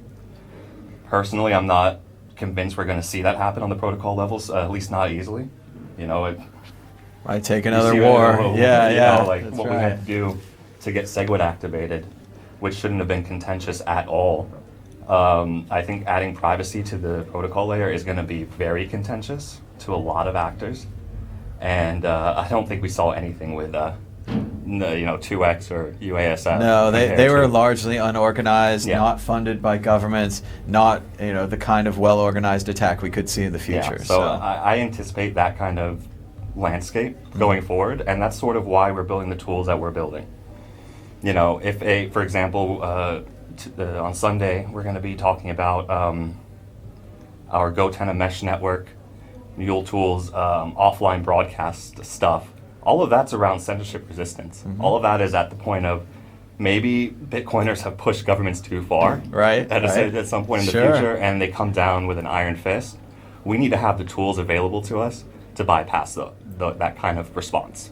That's right, and Andreas always says if things get really bad, we could always embed our private keys in kitten pics and send them around, and they'll ban all the Instagrams and all the the picture sharing ones and so forth. But well, that would be a net positive, I guess. Yeah, there it is. Better for society, but harder to send your Bitcoin around.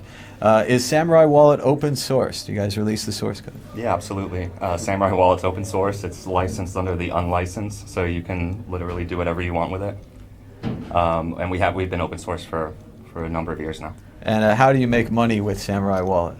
So we have been supported by a few private individuals who have a keen interest in privacy. We have no VC investors. And we're not looking for any. We have.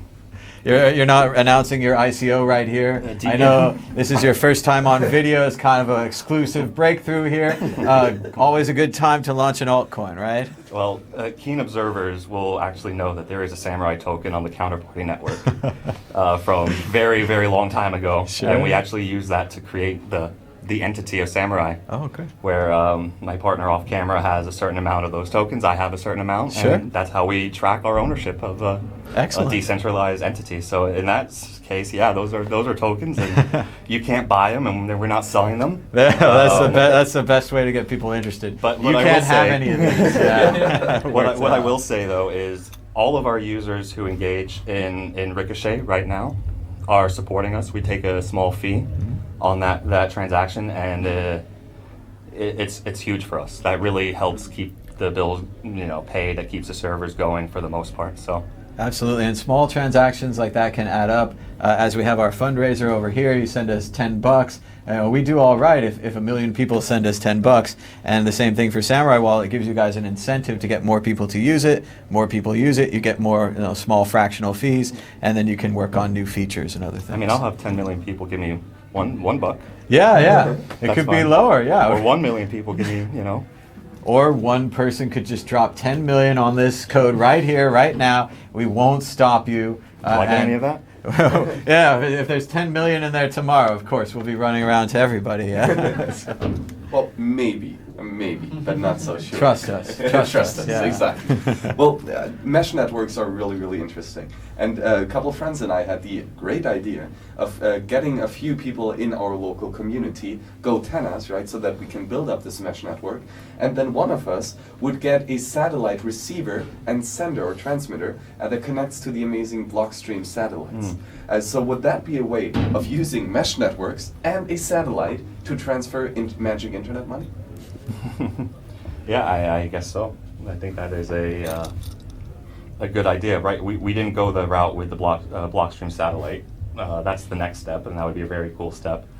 Mule Tools, which is on the back of my hoodie. Mule Tools is our research and development initiative at Samurai Wallet, all about censorship-resistant transactions and the tools and the software we can build to make that a reality. It was about a year ago that we came up with the idea of SMS-based transaction broadcasting. We, through Mute Tools, built out a proof of concept app called Pony Direct, which allowed SMS-based transaction broadcasting. We've extended that now with an app called TX10, which we'll be releasing shortly after HCCB ends. Extends SMS to also include GoTenna Mesh Network. So you will be able to do transaction broadcasting via GoTenna Mesh Network. If any of your listeners or you yourself would like to further that by extending it towards the Blockstream satellite and actually pushing that transaction via that method, we would absolutely encourage you to contribute to Mule Tools on our GitHub repository, because that's something we're interested in as well. So no matter where you are in the world, you could send Bitcoin through a text message? Yeah. That's fantastic. It's anywhere in the world. Anyone can act as an SMS relay. We include a UK-based SMS relay number, which is a thing I have in my shed. Sure. And anyone else could build one in their country. They could add to this network. They could make it stronger by participating. All you have to do is let your friends know what your phone number is, as they probably already know, and you can let them know, hey, you can push your transactions through me. Huh. And that's as simple as that. That's fantastic. And I know we were just talking to Smuggler about VPNs and how difficult it can be to anonymize your internet transactions and privacy. What do you think about those technologies? Are VPNs moving in the right direction? It's hard to say. We implemented within Samurai Wallet as a part of the first alpha in 2015, VPN and Tor support. At the time, many wallets wouldn't work at all. Sure, you just cut off the dark web, and Coinbase doesn't have to worry now, right? That was the idea, I think. Yeah, I think so. So that was implemented very early on. Both the technologies come with some drawbacks in terms of user experience and in terms of us having to deal with support issues stemming from connection problems, stemming from Tor not being on when lag, having to wait and be patient. I know I have no patience, so it's always a problem. It's a big issue in terms of support and experience. I think that if you can find a quality VPN, you're going to have a better experience than with Tor. Yeah. I'm not saying it's more private. And I'm not saying... and even Tor, who knows if that's private. I'm not saying any of that. I'm saying experience-wise, you'll have a better experience. Now, I personally run my own VPN server, and I feel very comfortable with that. Right. One of the most recent features that you push to Samurai Wallet is a feature that I've been waiting for a long time, and that is kicking out all the fiat currencies from the app. Oh, that is amazing. Yeah, it was a big deal. Why did you do that? Well, I wrote a very long blog post about why I did it. The long story short is I was always the one at Samurai keeping fiat in the wallet. I was always the one saying users are not ready, it's too early, this and that, and I've had a bunch of people come to me today and tell me that in this conference, you're too early, users aren't ready, this and that. Users will never be ready,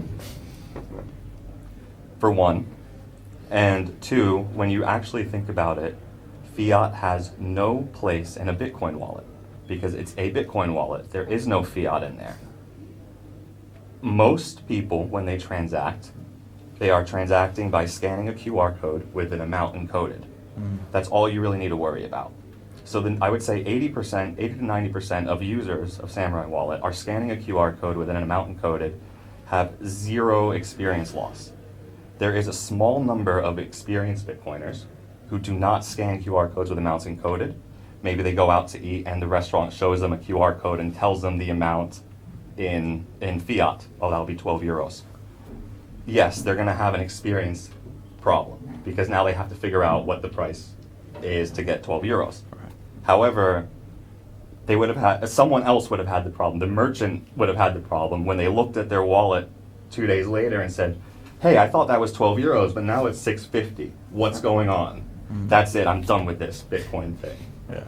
That happens a lot. Our support tickets increase dramatically. As users increase dramatically, the sophistication level drops.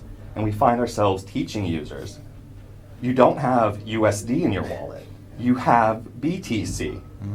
And well, look, we're a very small team, we're self-funded, we're not gonna hire a million support guys to deal with this. We have things to do, and we're not really interested in teaching you how to use crypto. So we're gonna put that on to the users who are going out there and spreading it to teach those people, teach those new users the right thing. It's not as, oh, I'm sending you $5. Stop saying that to people.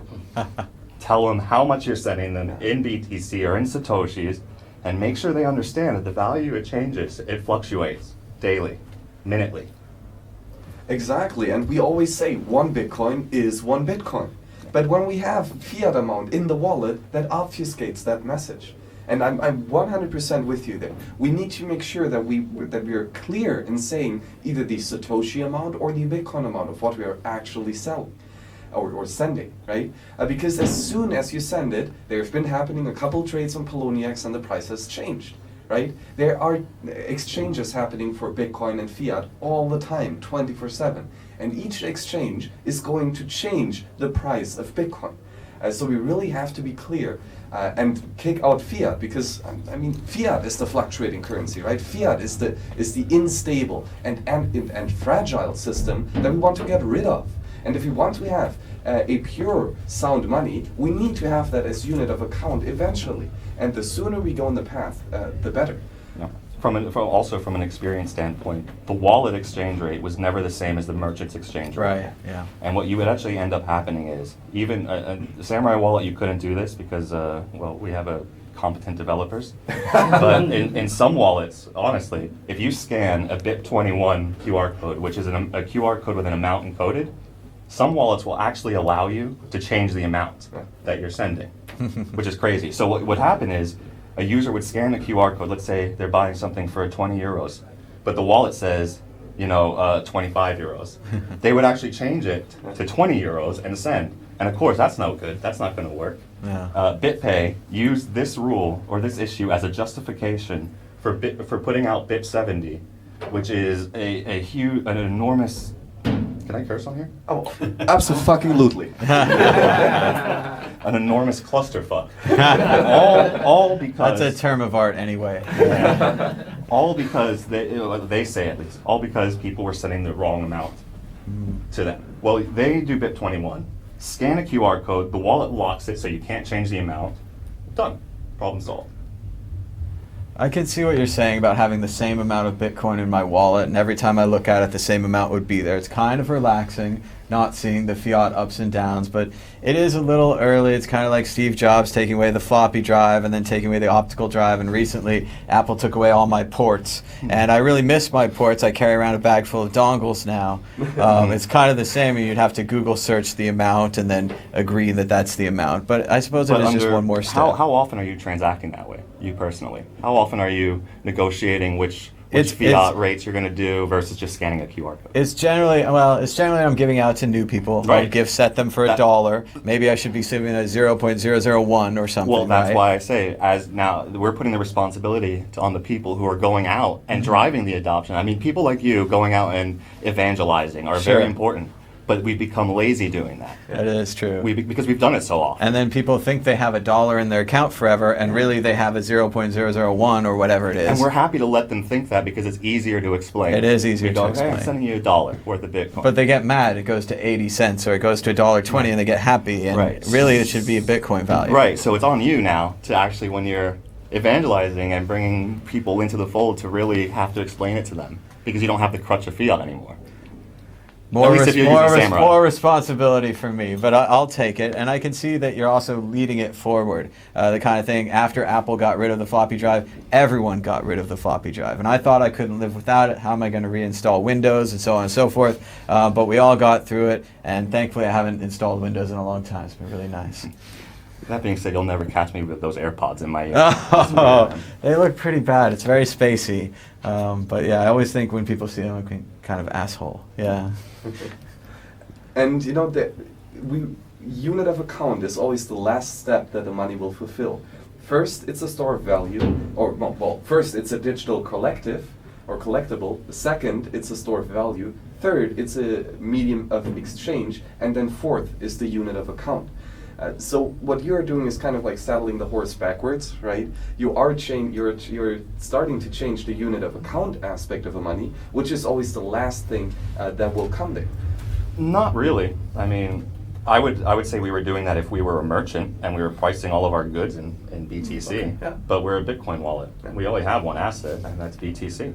So no, I don't. There is only one underlying asset, BTC, and that the underlying of that is Satoshis, right? So Sats.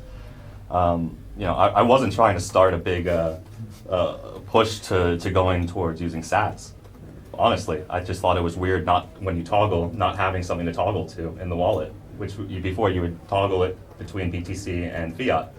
So I said, well, let's just have it toggle between BTC and Sats, because then at least people will start to understand the relationship between BTC and Sats. And it's actually really easy.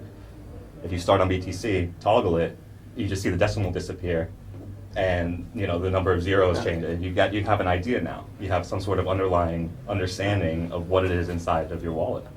And I mean, asking you, the audience, what does sound more badass? Sending 1 million Satoshis or sending 0.01 Bitcoin? Well, clearly it is 1 million Satoshis. So switching to Satoshis is, in my opinion, quite nice. Yeah, good. I'm happy. I'm glad you like it. I personally go 001 if I'm doing that's how I talk when I'm doing Bitcoin stuff. But I think it's just because we've been here for a very long time, and that's the native language to us, or to me and some of the guys at Samurai. But I can see the appeal to users with that unit bias who want 1 million of something versus 0.01 of something. Well, and I definitely like Satoshis as a base unit as opposed to all this bits and chips and whatever it is. A 0.1 means this and a 0.001 means this, and I've never have any idea. I always have to look it up. Is this MBTC? Is this KBTC? I have no idea what any of these things mean. At least I see Satoshi's Jimmy's song out there, so I'm not gonna trash bits too much. But it's another level of not a confusion chance. for me. No, Yeah, I just, don't see it. So. I'll say it right here, right now. There's not a chance. No bits in Samurai Wallet. There we go. There's not a chance. We're not adding fiat back, so you can stop asking. Is there anything else that I forgot? I'm not getting my floppy drive back either. Cahoots is... Yeah, my partner over here said I should talk about Cahoots. Cahoots is... We haven't really brought it up at all, but it's part of the post-mix that I was explaining. After you've mixed, you need a way to transact privately. Sure. One of the post-mix transactions is called Stowaway. And what Stowaway is an idea that Greg Maxwell came up with in 2013. We unearthed on the Bitcoin Talk forums. Awesome. And the idea was just so cool. What ends up happening at the final end, because I won't go on too much, is the inputs and output amounts in the transaction on the blockchain are just completely wrong. They're just wrong. Yeah. So you're essentially obfuscating the amount being transacted within a Bitcoin transaction. This doesn't require any protocol changes or anything like that. What it does require is a small bit of trust between you and someone else. And not trust that because they can steal your keys, but just trust because they can see that particular UTXO that you're working with at that time. Right. So we have something called Cahoots, which is our trust layer. And the Cahoots trust layer is powered by paynims, which we talked about right at the beginning. Right. And the reason it's powered by paynims goes back to a question you asked about why not use XPubs? Well, I already answered it, right? Because the server would know about everything. Our server will know nothing about anything. All it will know is paynims. So that's what Cahoots is. It's a trust layer between payment codes that are going to power all sorts of post-mix transactions for your privacy. Well, okay, but then if you do not know the precise amount of inputs and outputs that you're sending, how can we make sure that there's no additional UTXOs created or no additional coins inflating the money supply? You're talking about the amounts on the blockchain being wrong? Yes, in the Cahoots system. Well, to the users, it will be correct.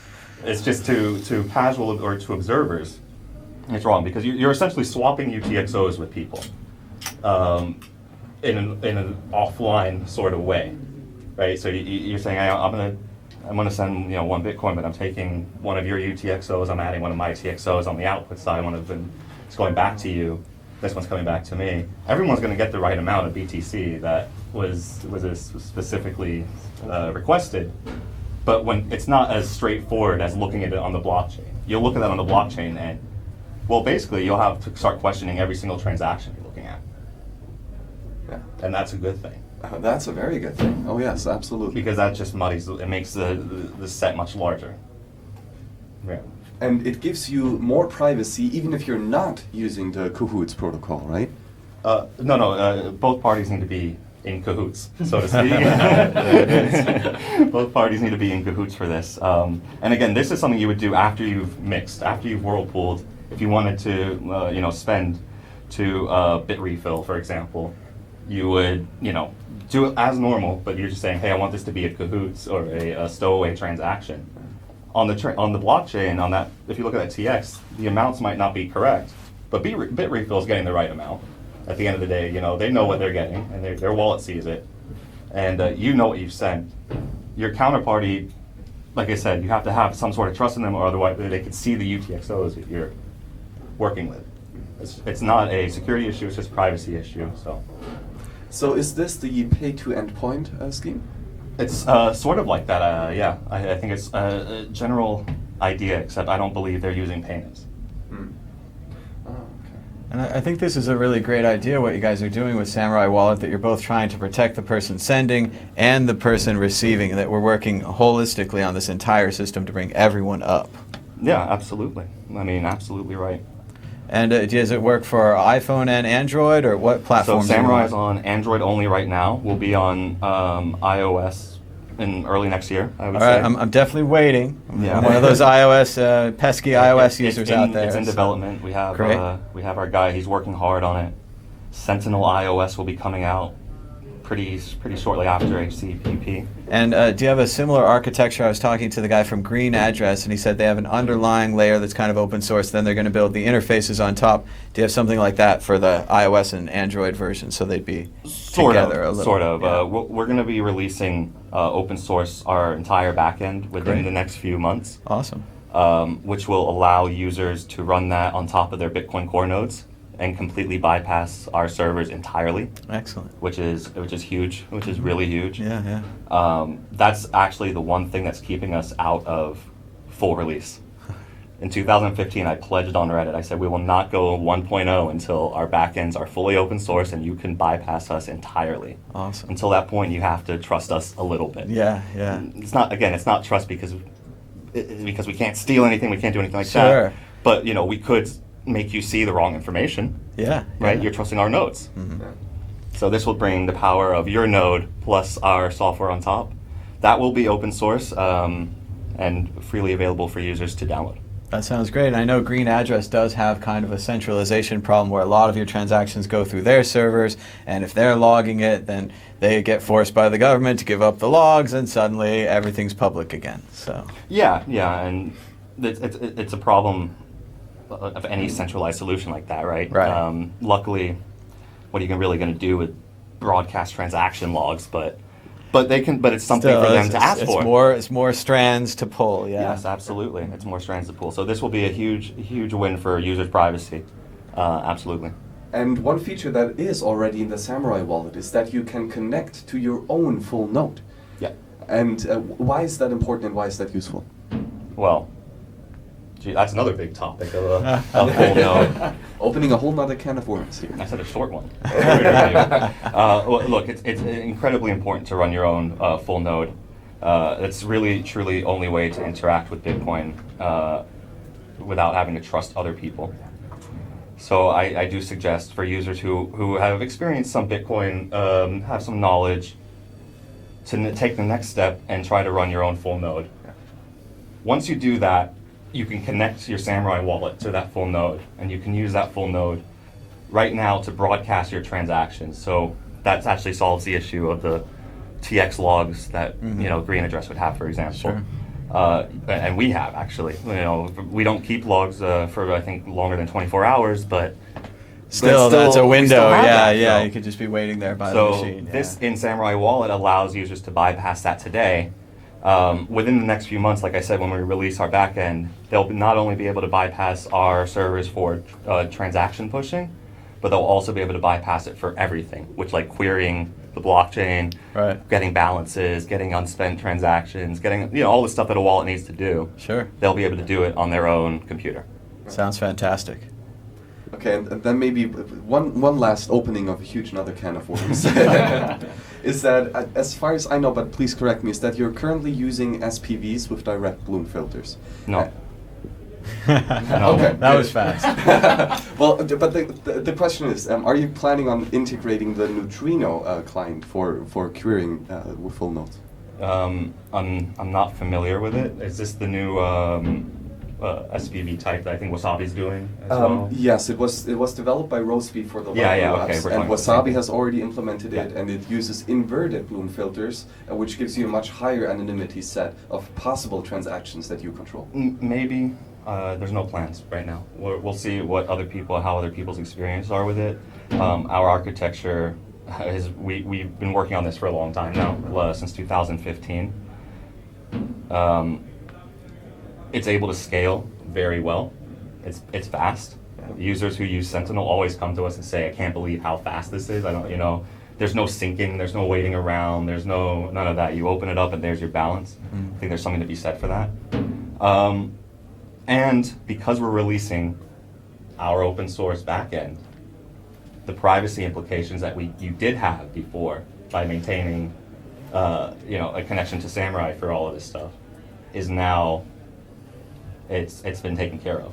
So it would just be chasing the latest tech if we were to do that. And we're not about chasing the latest tech. We're about looking at what's out there and making strategic decisions to take our goal further. So that's one of the reasons why we're not implementing Lightning right now, because there's no privacy benefit to Lightning right now. It's too early. When we see that, we're on it. But until we see it, it's a distraction. Well, perfect. And it really is, we really need to figure out how to write this code with high quality and with high security. And yes, advancing the tech, like implementing Lightning early is interesting. But again, we have time for that, right? And we have others that are doing a great job of it. You don't need Samurai to do it when you have HC and IQ doing it, when you have Stark and her operations. I mean, those people live and breathe Lightning. They should be the ones building that stuff out. We live and breathe privacy.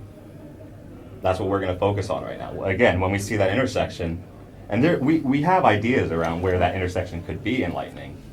It's just a matter of whether it gets there or not. All right, well, thank you so much for being on the show. And where can people learn more and download Samurai Wallet? You can download Samurai Wallet in the Google Play Store. You can go to samuraiwallet.com, and you can follow us on Twitter. I think it's @SamuraiWallet. Great. Yeah. Well, thank you so much for being on. We really appreciate it. Thank you very much. And we're glad to talk about it. And thank you so much for dedicating a lot of your time on building this amazing software, and keep it up. Thank you very much. Thank you. All right, and we're just going to keep going live. Thanks so much to the guys from Samurai Wallet for joining us. It was fantastic to talk about it, and it was great to get these privacy features back into Bitcoin. We're going to look at bringing in some more guests, but we're joined by Dan, Crypto Raptor. How's it going, Dan? Yeah, not too bad, not too bad. How's the conference up there? We're getting a little bogged up in this box here. You guys want me and Jimmy together? Sure, come on in. Old school Bitcoin group? Yeah. Hey, Jimmy. You lost some weight. Nice to see you, man. Yeah, doing good. Are you doing carnivore? No, I'm just eating much less. Okay, You well just, that works. You have to stop eating everything. So just scoot on in there. We'll squeeze on the couch. 2 hours late. Dan. Dan. Have we met before? We have, yeah. Dinner. Two dinners. Craig Wright dinner. Oh, the Craig Wright dinner. Yeah. Okay. All right, so we're joined by Jimmy dinner. Song and Tone Vase. Oh, we've been live the whole time. You guys don't stop. We never stop. Oh, that's right. Hey guys. Back in the World Crypto Network. Yeah, it's great to have you guys back. And I know you've been doing your seminars all over the world with Tone and the trading and Jimmy with the programming. So it's great to have you guys here at Paralelní Polis. I know you guys are speaking. What are you going to speak about tomorrow or today, whenever it is? I got mine today. Jimmy's on tomorrow. Great. So I'm working on some new presentations because you got to recycle them. But for now, I'm still, it used to be called the inevitable ICO bubble. The presentation has not changed. The title has. It is now, has the ICO bubble popped? So that was a very well-timed presentation that I've been doing over the last 6 to 9 months. And gonna be time to retire that one soon and moving on. All right, and Jimmy, what are you going to speak about? My presentation is titled "Bitcoin: The Ultimate Social Justice." So that should be pretty fun with this crowd to do, and I'm going to talk about how Bitcoin brings freedom and is sort of a very quiet, non-violent revolution that's going to change the world. So that's going to be a lot of fun. So is it so it's funny. So Jimmy's the programmer talking about Bitcoin and social justice. Completely not what his workshops are about. I'm the trader that hates anything that isn't Bitcoin, talking about ICOs, comparing them to .coms, right? So neither one of us are doing what we do, but what we actually get paid for. Completely off topic. Yeah. Here's the thing. Like you can't. I do that all the time in my seminars, right? Like I do this for like 16 hours over 2 days or something like that. So it's actually kind of nice to like step out of my technical zone, I guess. I mean, I could do those. But first of all, they're like kind of like difficult to explain, and you usually have like a different kind of audience. I am speaking in London, I think, in February, and that's going to be more towards developers. And for a talk like that, that would be very different. But this is a different crowd, and you got to know your audience, right? So how is Bitcoin going to bring us social justice? And is it the kind of social justice people are used to, like a social justice warrior? Well, that's the phrase I am here to reclaim, right? So the idea is, people see social justice as sort of feeding people or clothing people or giving them shelter. And my argument is that is not what real social justice is about. It's about giving people freedom and freeing them from oppression. And I think that's far more important than giving them food, right? And that's the wrong conception of social justice. You got to look at the underlying cause. So that's what I'm going to talk about. It's going to be a lot of fun, I hope. And Tone's seen about half of it. We do our presentations over and over because we're not that popular, so it's we could. Well, it's good to keep them going. I know I've seen Tone's history of Bitcoin presentation a few times, and it gets better each time. And I know Theo does the one with the frogs quite often, and he's really got it down now. He can tell you all about the frogs really quickly. So Yeah, you gotta do the same presentations. Like a comedian, you gotta try out what works, what doesn't work, and then you get those jokes in between the presentation down. You get to engage the crowd. You do the same presentation about a dozen times, you get really good, and then you gotta try out new material. You gotta start something new. And the only one I know that constantly makes new presentations while he's always stressing out is Giacomo. I was just thinking, he's like, I gotta make a presentation. I'm like, you were just at Honey Badger. You did a brand new presentation 2 weeks ago. He's like, yeah, I'm doing a new one. Yeah, I know. And throughout that presentation, he kept saying, I was up at 3 a.m. making these slides. And then at the end, he just had to bomb through them because he had so many slides. And it was a great presentation, but he just didn't have time for all and I don't think he'll ever, and it looks like he'll never do it again. And the presentation here is going to be a whole new one. And I'm sure the same exact thing is going to happen. He just likes making presentation. I don't know. I was never much a fan of PowerPoint, but he seems to think through it, so it's pretty great. Yeah, well, it's cool that presentations evolve. You kind of pick up new things as the market moves, as public perception moves as well, and it evolves like Bitcoin does over time. Yeah, it takes a lot of.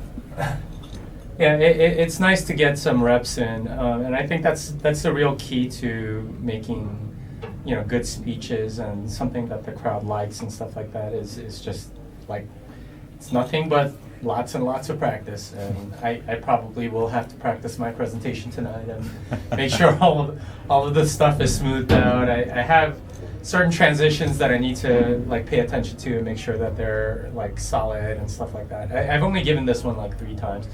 And you ideally want to give it 5 or 6 times before you're really comfortable with something. And it's fun. I think we all like Bitcoin and all the opportunities that it gives us. So. Well, I know a lot of people are uncomfortable with public speaking, but for me, if I can have slides, the slides are my notes. And I'm just going page by page through my notes, and if I forget something, I just read it right off the slide. It can be really fantastic to have that support of the screen with you on the presentation. Yeah, and that's my trick as well. My presentation are just a bunch of pictures, and I know what I'm going to say, and I can always gauge the crowd. So my presentations rarely have any words. I hate watching presentation with bullet points that the speaker just reads. My presentation pictures.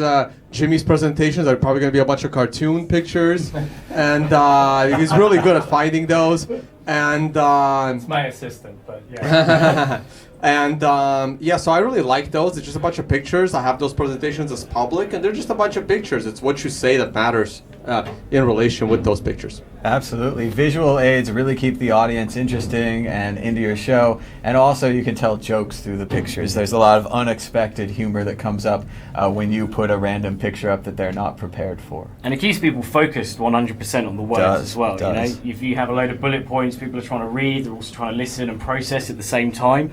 Whereas if it's just images or just a few words, just the kind of keywords, it gets the theme in people's heads, definitely helps out. And one of the best presenters I've ever seen is Lawrence Lessig, and he does this kind of thing where almost every word he says is a slide, and he'll do 500 slides for a 5-minute talk. Click, click, click, click, click, and it's really fantastic to watch him work. And again, all of these presentations here at Paralelní Polis will be live on the internet this year. Last year, I know Tone was concerned it was going to take 6 months, it was going to take a year, and boy did it. It can take a really long time to get these things online, so it's great to do them live and just to get them out even the same day is amazing. Yeah, my best example of that is in 2017, because I skipped it this year, but in 2017 I spoke at the Anarchapulco conference in Mexico with all the anarchists that are saying, the world doesn't need organization and we will all do it. And so I did over there. I did like the presentation I've never done again. It was the first time I ever did a presentation about the stock market, and I asked them, "Hey, when is this presentation going to be on YouTube?" And they're like, "Oh, we'll get it up quick. We'll get it up quick." I did the presentation in February of 2017. In January of 2018, it finally made it onto YouTube. And I'm like, yep, the anarchists are really taking over. They're really organized. Yeah, I've been waiting for CoinDesk to put my debate with Joe on YouTube. It's on the CoinDesk website, but like you have to search for it and all this stuff. Like, oh, man, dude, like I want to call this guy out because he keeps like refusing to bet me. So, yeah, very frustrated with that sort of thing. So I'm glad they're doing some live streaming this year. Well, and especially when you talk to reporters or you do an interview, it's always best to have your own recorder, make your own copy of it, so if there's any problems, or if you just want to release it because you said something really cool, you have a copy of it. So it's worth always trying to, it's, one more step, of course, but that extra step can be really good. And this is where people need to really appreciate live stream channels like the World Crypto Network, like our channels. I do it live because guess what? If I record something and don't do it live, it also takes a long time. I recorded the 3rd episode of Crypto Scam a month ago and I've had no time to edit it to put it up. So this is another reason why it's so much harder to do things live, but hey, it's already out there and it's staying out there. And when I was doing Mad Bitcoins, it would usually take me more than half a day to make a 5-minute video. Now if I do a live show, in 10 minutes, I have a 10-minute show, and then I get the rest of the day to goof off, so it's pretty great. So what's the biggest thing, or is there any particular fear that you guys have when you're presenting? Anything that goes through your mind that could go wrong? Like, is it text, slides, words, anything like that? No, it's just the production. Like the only thing that's going to go wrong are things outside of, like, our control. I think we're good enough public speakers now that there's really not much to worry about. And you get some disruptors. Like I know what happened on the cruise. I was teaching a workshop. Well, what I can know about that? The other thing happened on the cruise. Yeah. I mean, the unexpected debate before the debate, over the debate. Very litigious crowd, these anarchists. Yes. That very classy TMZ style ambushing. Yeah, right, like that can go wrong, and then. I was teaching my workshop about technical analysis and technical trading, and Roger Ver shows up with some of his crew. TMZ crew. TMZ crew, and like starts asking about fundamental analysis and a technical analysis workshop. How the fundamental analysis play into it? My answer is, well, it doesn't. Well, what about bigger blocks? So it's. That's the other thing that could go wrong in some of these things. But if you're a good speaker and you know what and you have control of the stage, you can get around that. Well, the technical setup's always a problem. I know musicians back in the day, there's a lot of electronics in the set, and they used to say, we want 1,000 green M&Ms in a brandy glass, and the reason they put that on the rider is they wanted to make sure that you read the rider. If there's 1,000 green M&Ms in the brandy glass, when they touch that microphone, they're not going to get electrocuted. But if the M&Ms aren't there, maybe they didn't plug this in, maybe they didn't plug that in, and maybe you're looking for a real problem when you grab that mic, and you get a real shock. People have been to the hospital over that. So production is very important. Details, yes. Yeah, for me, the big thing is like if I say something stupid by accident and it gets recorded for all time, that's like the big fear for me is, although, I've done enough live shows with you guys that it's just kind of like, I think I've said all the stupid things that I'm going to say possible. So in a sense, that's kind of immunized me from doing that. And like these live shows are great for practicing public speaking because you have to be able to think on your feet and say things really clearly so that people can understand what you're saying. So, yeah, for me, I feel like we've gotten trained pretty well. We've done this quite a few times, so it works. It's all about practice and doing it over and over again. But yeah, even if you stutter and you say the wrong word or penis or something, you'll get over it. You'll just keep going and you just make more videos, right? I mean, we'll make another video tomorrow. You'll make another presentation next week. You just keep going and it doesn't matter that much in the whole scope of things. But of course, I know how it is. You want to be perfectionist. You want to be perfect to the core, but we all make mistakes and you just have to deal with that and keep going. Got a rainbow on you. I'm a rainbow. Wow. The pot of gold is coming right in here. There you go, ladies. Got a unicorn. And gentlemen. Very magical. And they already gave me protection too. I'm good to go. Yeah. Oh yeah. Yeah. What the hell's up with that? That was a very strange gift. Yeah, but I am missing something. let's see. They gave me a Paralelní Polis. In the packet says veggie ven, whatever that means, and then inside is there your little protection there. So they did this on the at a computer conference. They had this on the cruise too. There was a reason for it to be on the cruise, though. Do you really want to talk about that right now, Tom? Do you want to talk about that, Tom? Because that was interesting. Not only was there a condom in the packet that came on the cruise, but there was also a pregnancy test. I was concerned. That was like, what? What? It's too much freedom. Yeah, it's just kind of like, why am I on this cruise? It's to work on my blog. Yeah, it is. That's why. But honestly, though, did you try it out and see if you were pregnant? They could have at least No such luck yet. They could have at least separated a male gift bag from a female gift bag. And then they gave you like these pajamas that everyone I'm still had. using that. Well, that's because you lost your luggage. I was very grateful for the fact that they gave us like pajama sweatpants. They've come in very useful. Those were like the ugliest things ever. Like, I guess they were really comfortable, but I refused to wear them because it had like coins bank all over it, and like it just didn't look very good. But like everybody wore it. I flew here in those.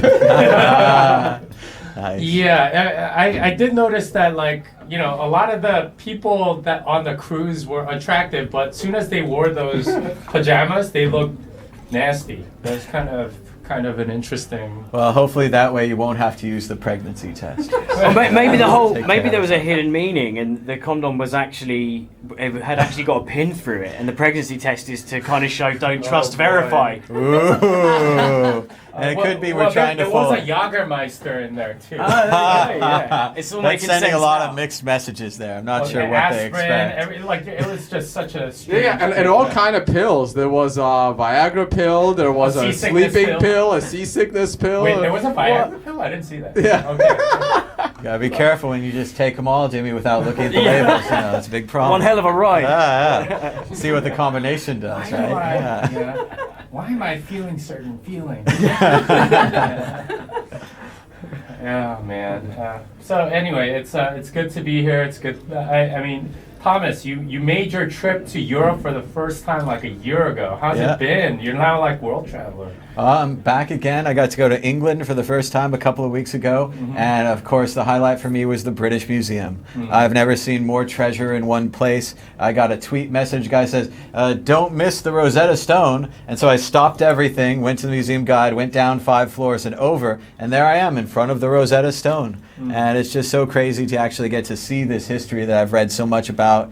They stole all the tiles from the Parthenon. Mm-hmm. Nice to see them in one place, though. That was convenient. A statue of Corfu, some wonderful Assyrian half-man, half-horse statues, all of this, and all in one place at the British Museum, essentially for free, or a £5 donation. So it's wonderful, great museums in London. I hope to see some in Berlin soon. And again, I'm just amazed every time. how many friends and fans we have all over the world. People who know Tone, and they know Jimmy, and they know me, and they're kind enough to let me sleep on their couch, and they show me around their communities, and it's just really cool to see all these Bitcoin people in person, and not just through this camera screen, but actually physically in the flesh. So. Yeah, no, I just came from Amsterdam. Huge turnouts. And again, I really like it. Like, we all enjoyed, we all traveled, try to meet our fans, and but a lot of other YouTubers just stay at home the whole time and don't move. So I think it's important to actually go out and meet your fans. It's not as scary as you think. You have friends out there, even if you're not YouTube famous or whatever, there's nice people out there that'll let you sleep on their couch. My phone died in London, and I go to the bar and they're like, "Sir, we are closed. We do not want you here." And I'm like, "I am lost. Please let me charge my phone." And they did. You know, if you ask for something nice for someone, they'll generally do it for you. Like we were saying with Paul, people are generally good. You just have to put yourself out there and say, "I need a phone charger," and you'll probably get one. Yeah, it is nice, like, getting recognized sometimes, but it is a little bit weird because oftentimes they've seen you a lot of times, but you've never seen them, and they just like sort of come up to you and, you know, act like they know you. I tell all my students, you know, like, this is the perfect way to hack on the networking, because the general rule of networking is nobody gives you anything the first time you meet them. And if they do, then you should probably be in sales. But if you're not, then you need to meet them like 7-8 times before they'll actually like recommend you for something. But if they've seen you on TV or YouTube or something, it's like a whole different story. They've seen you like 20 times.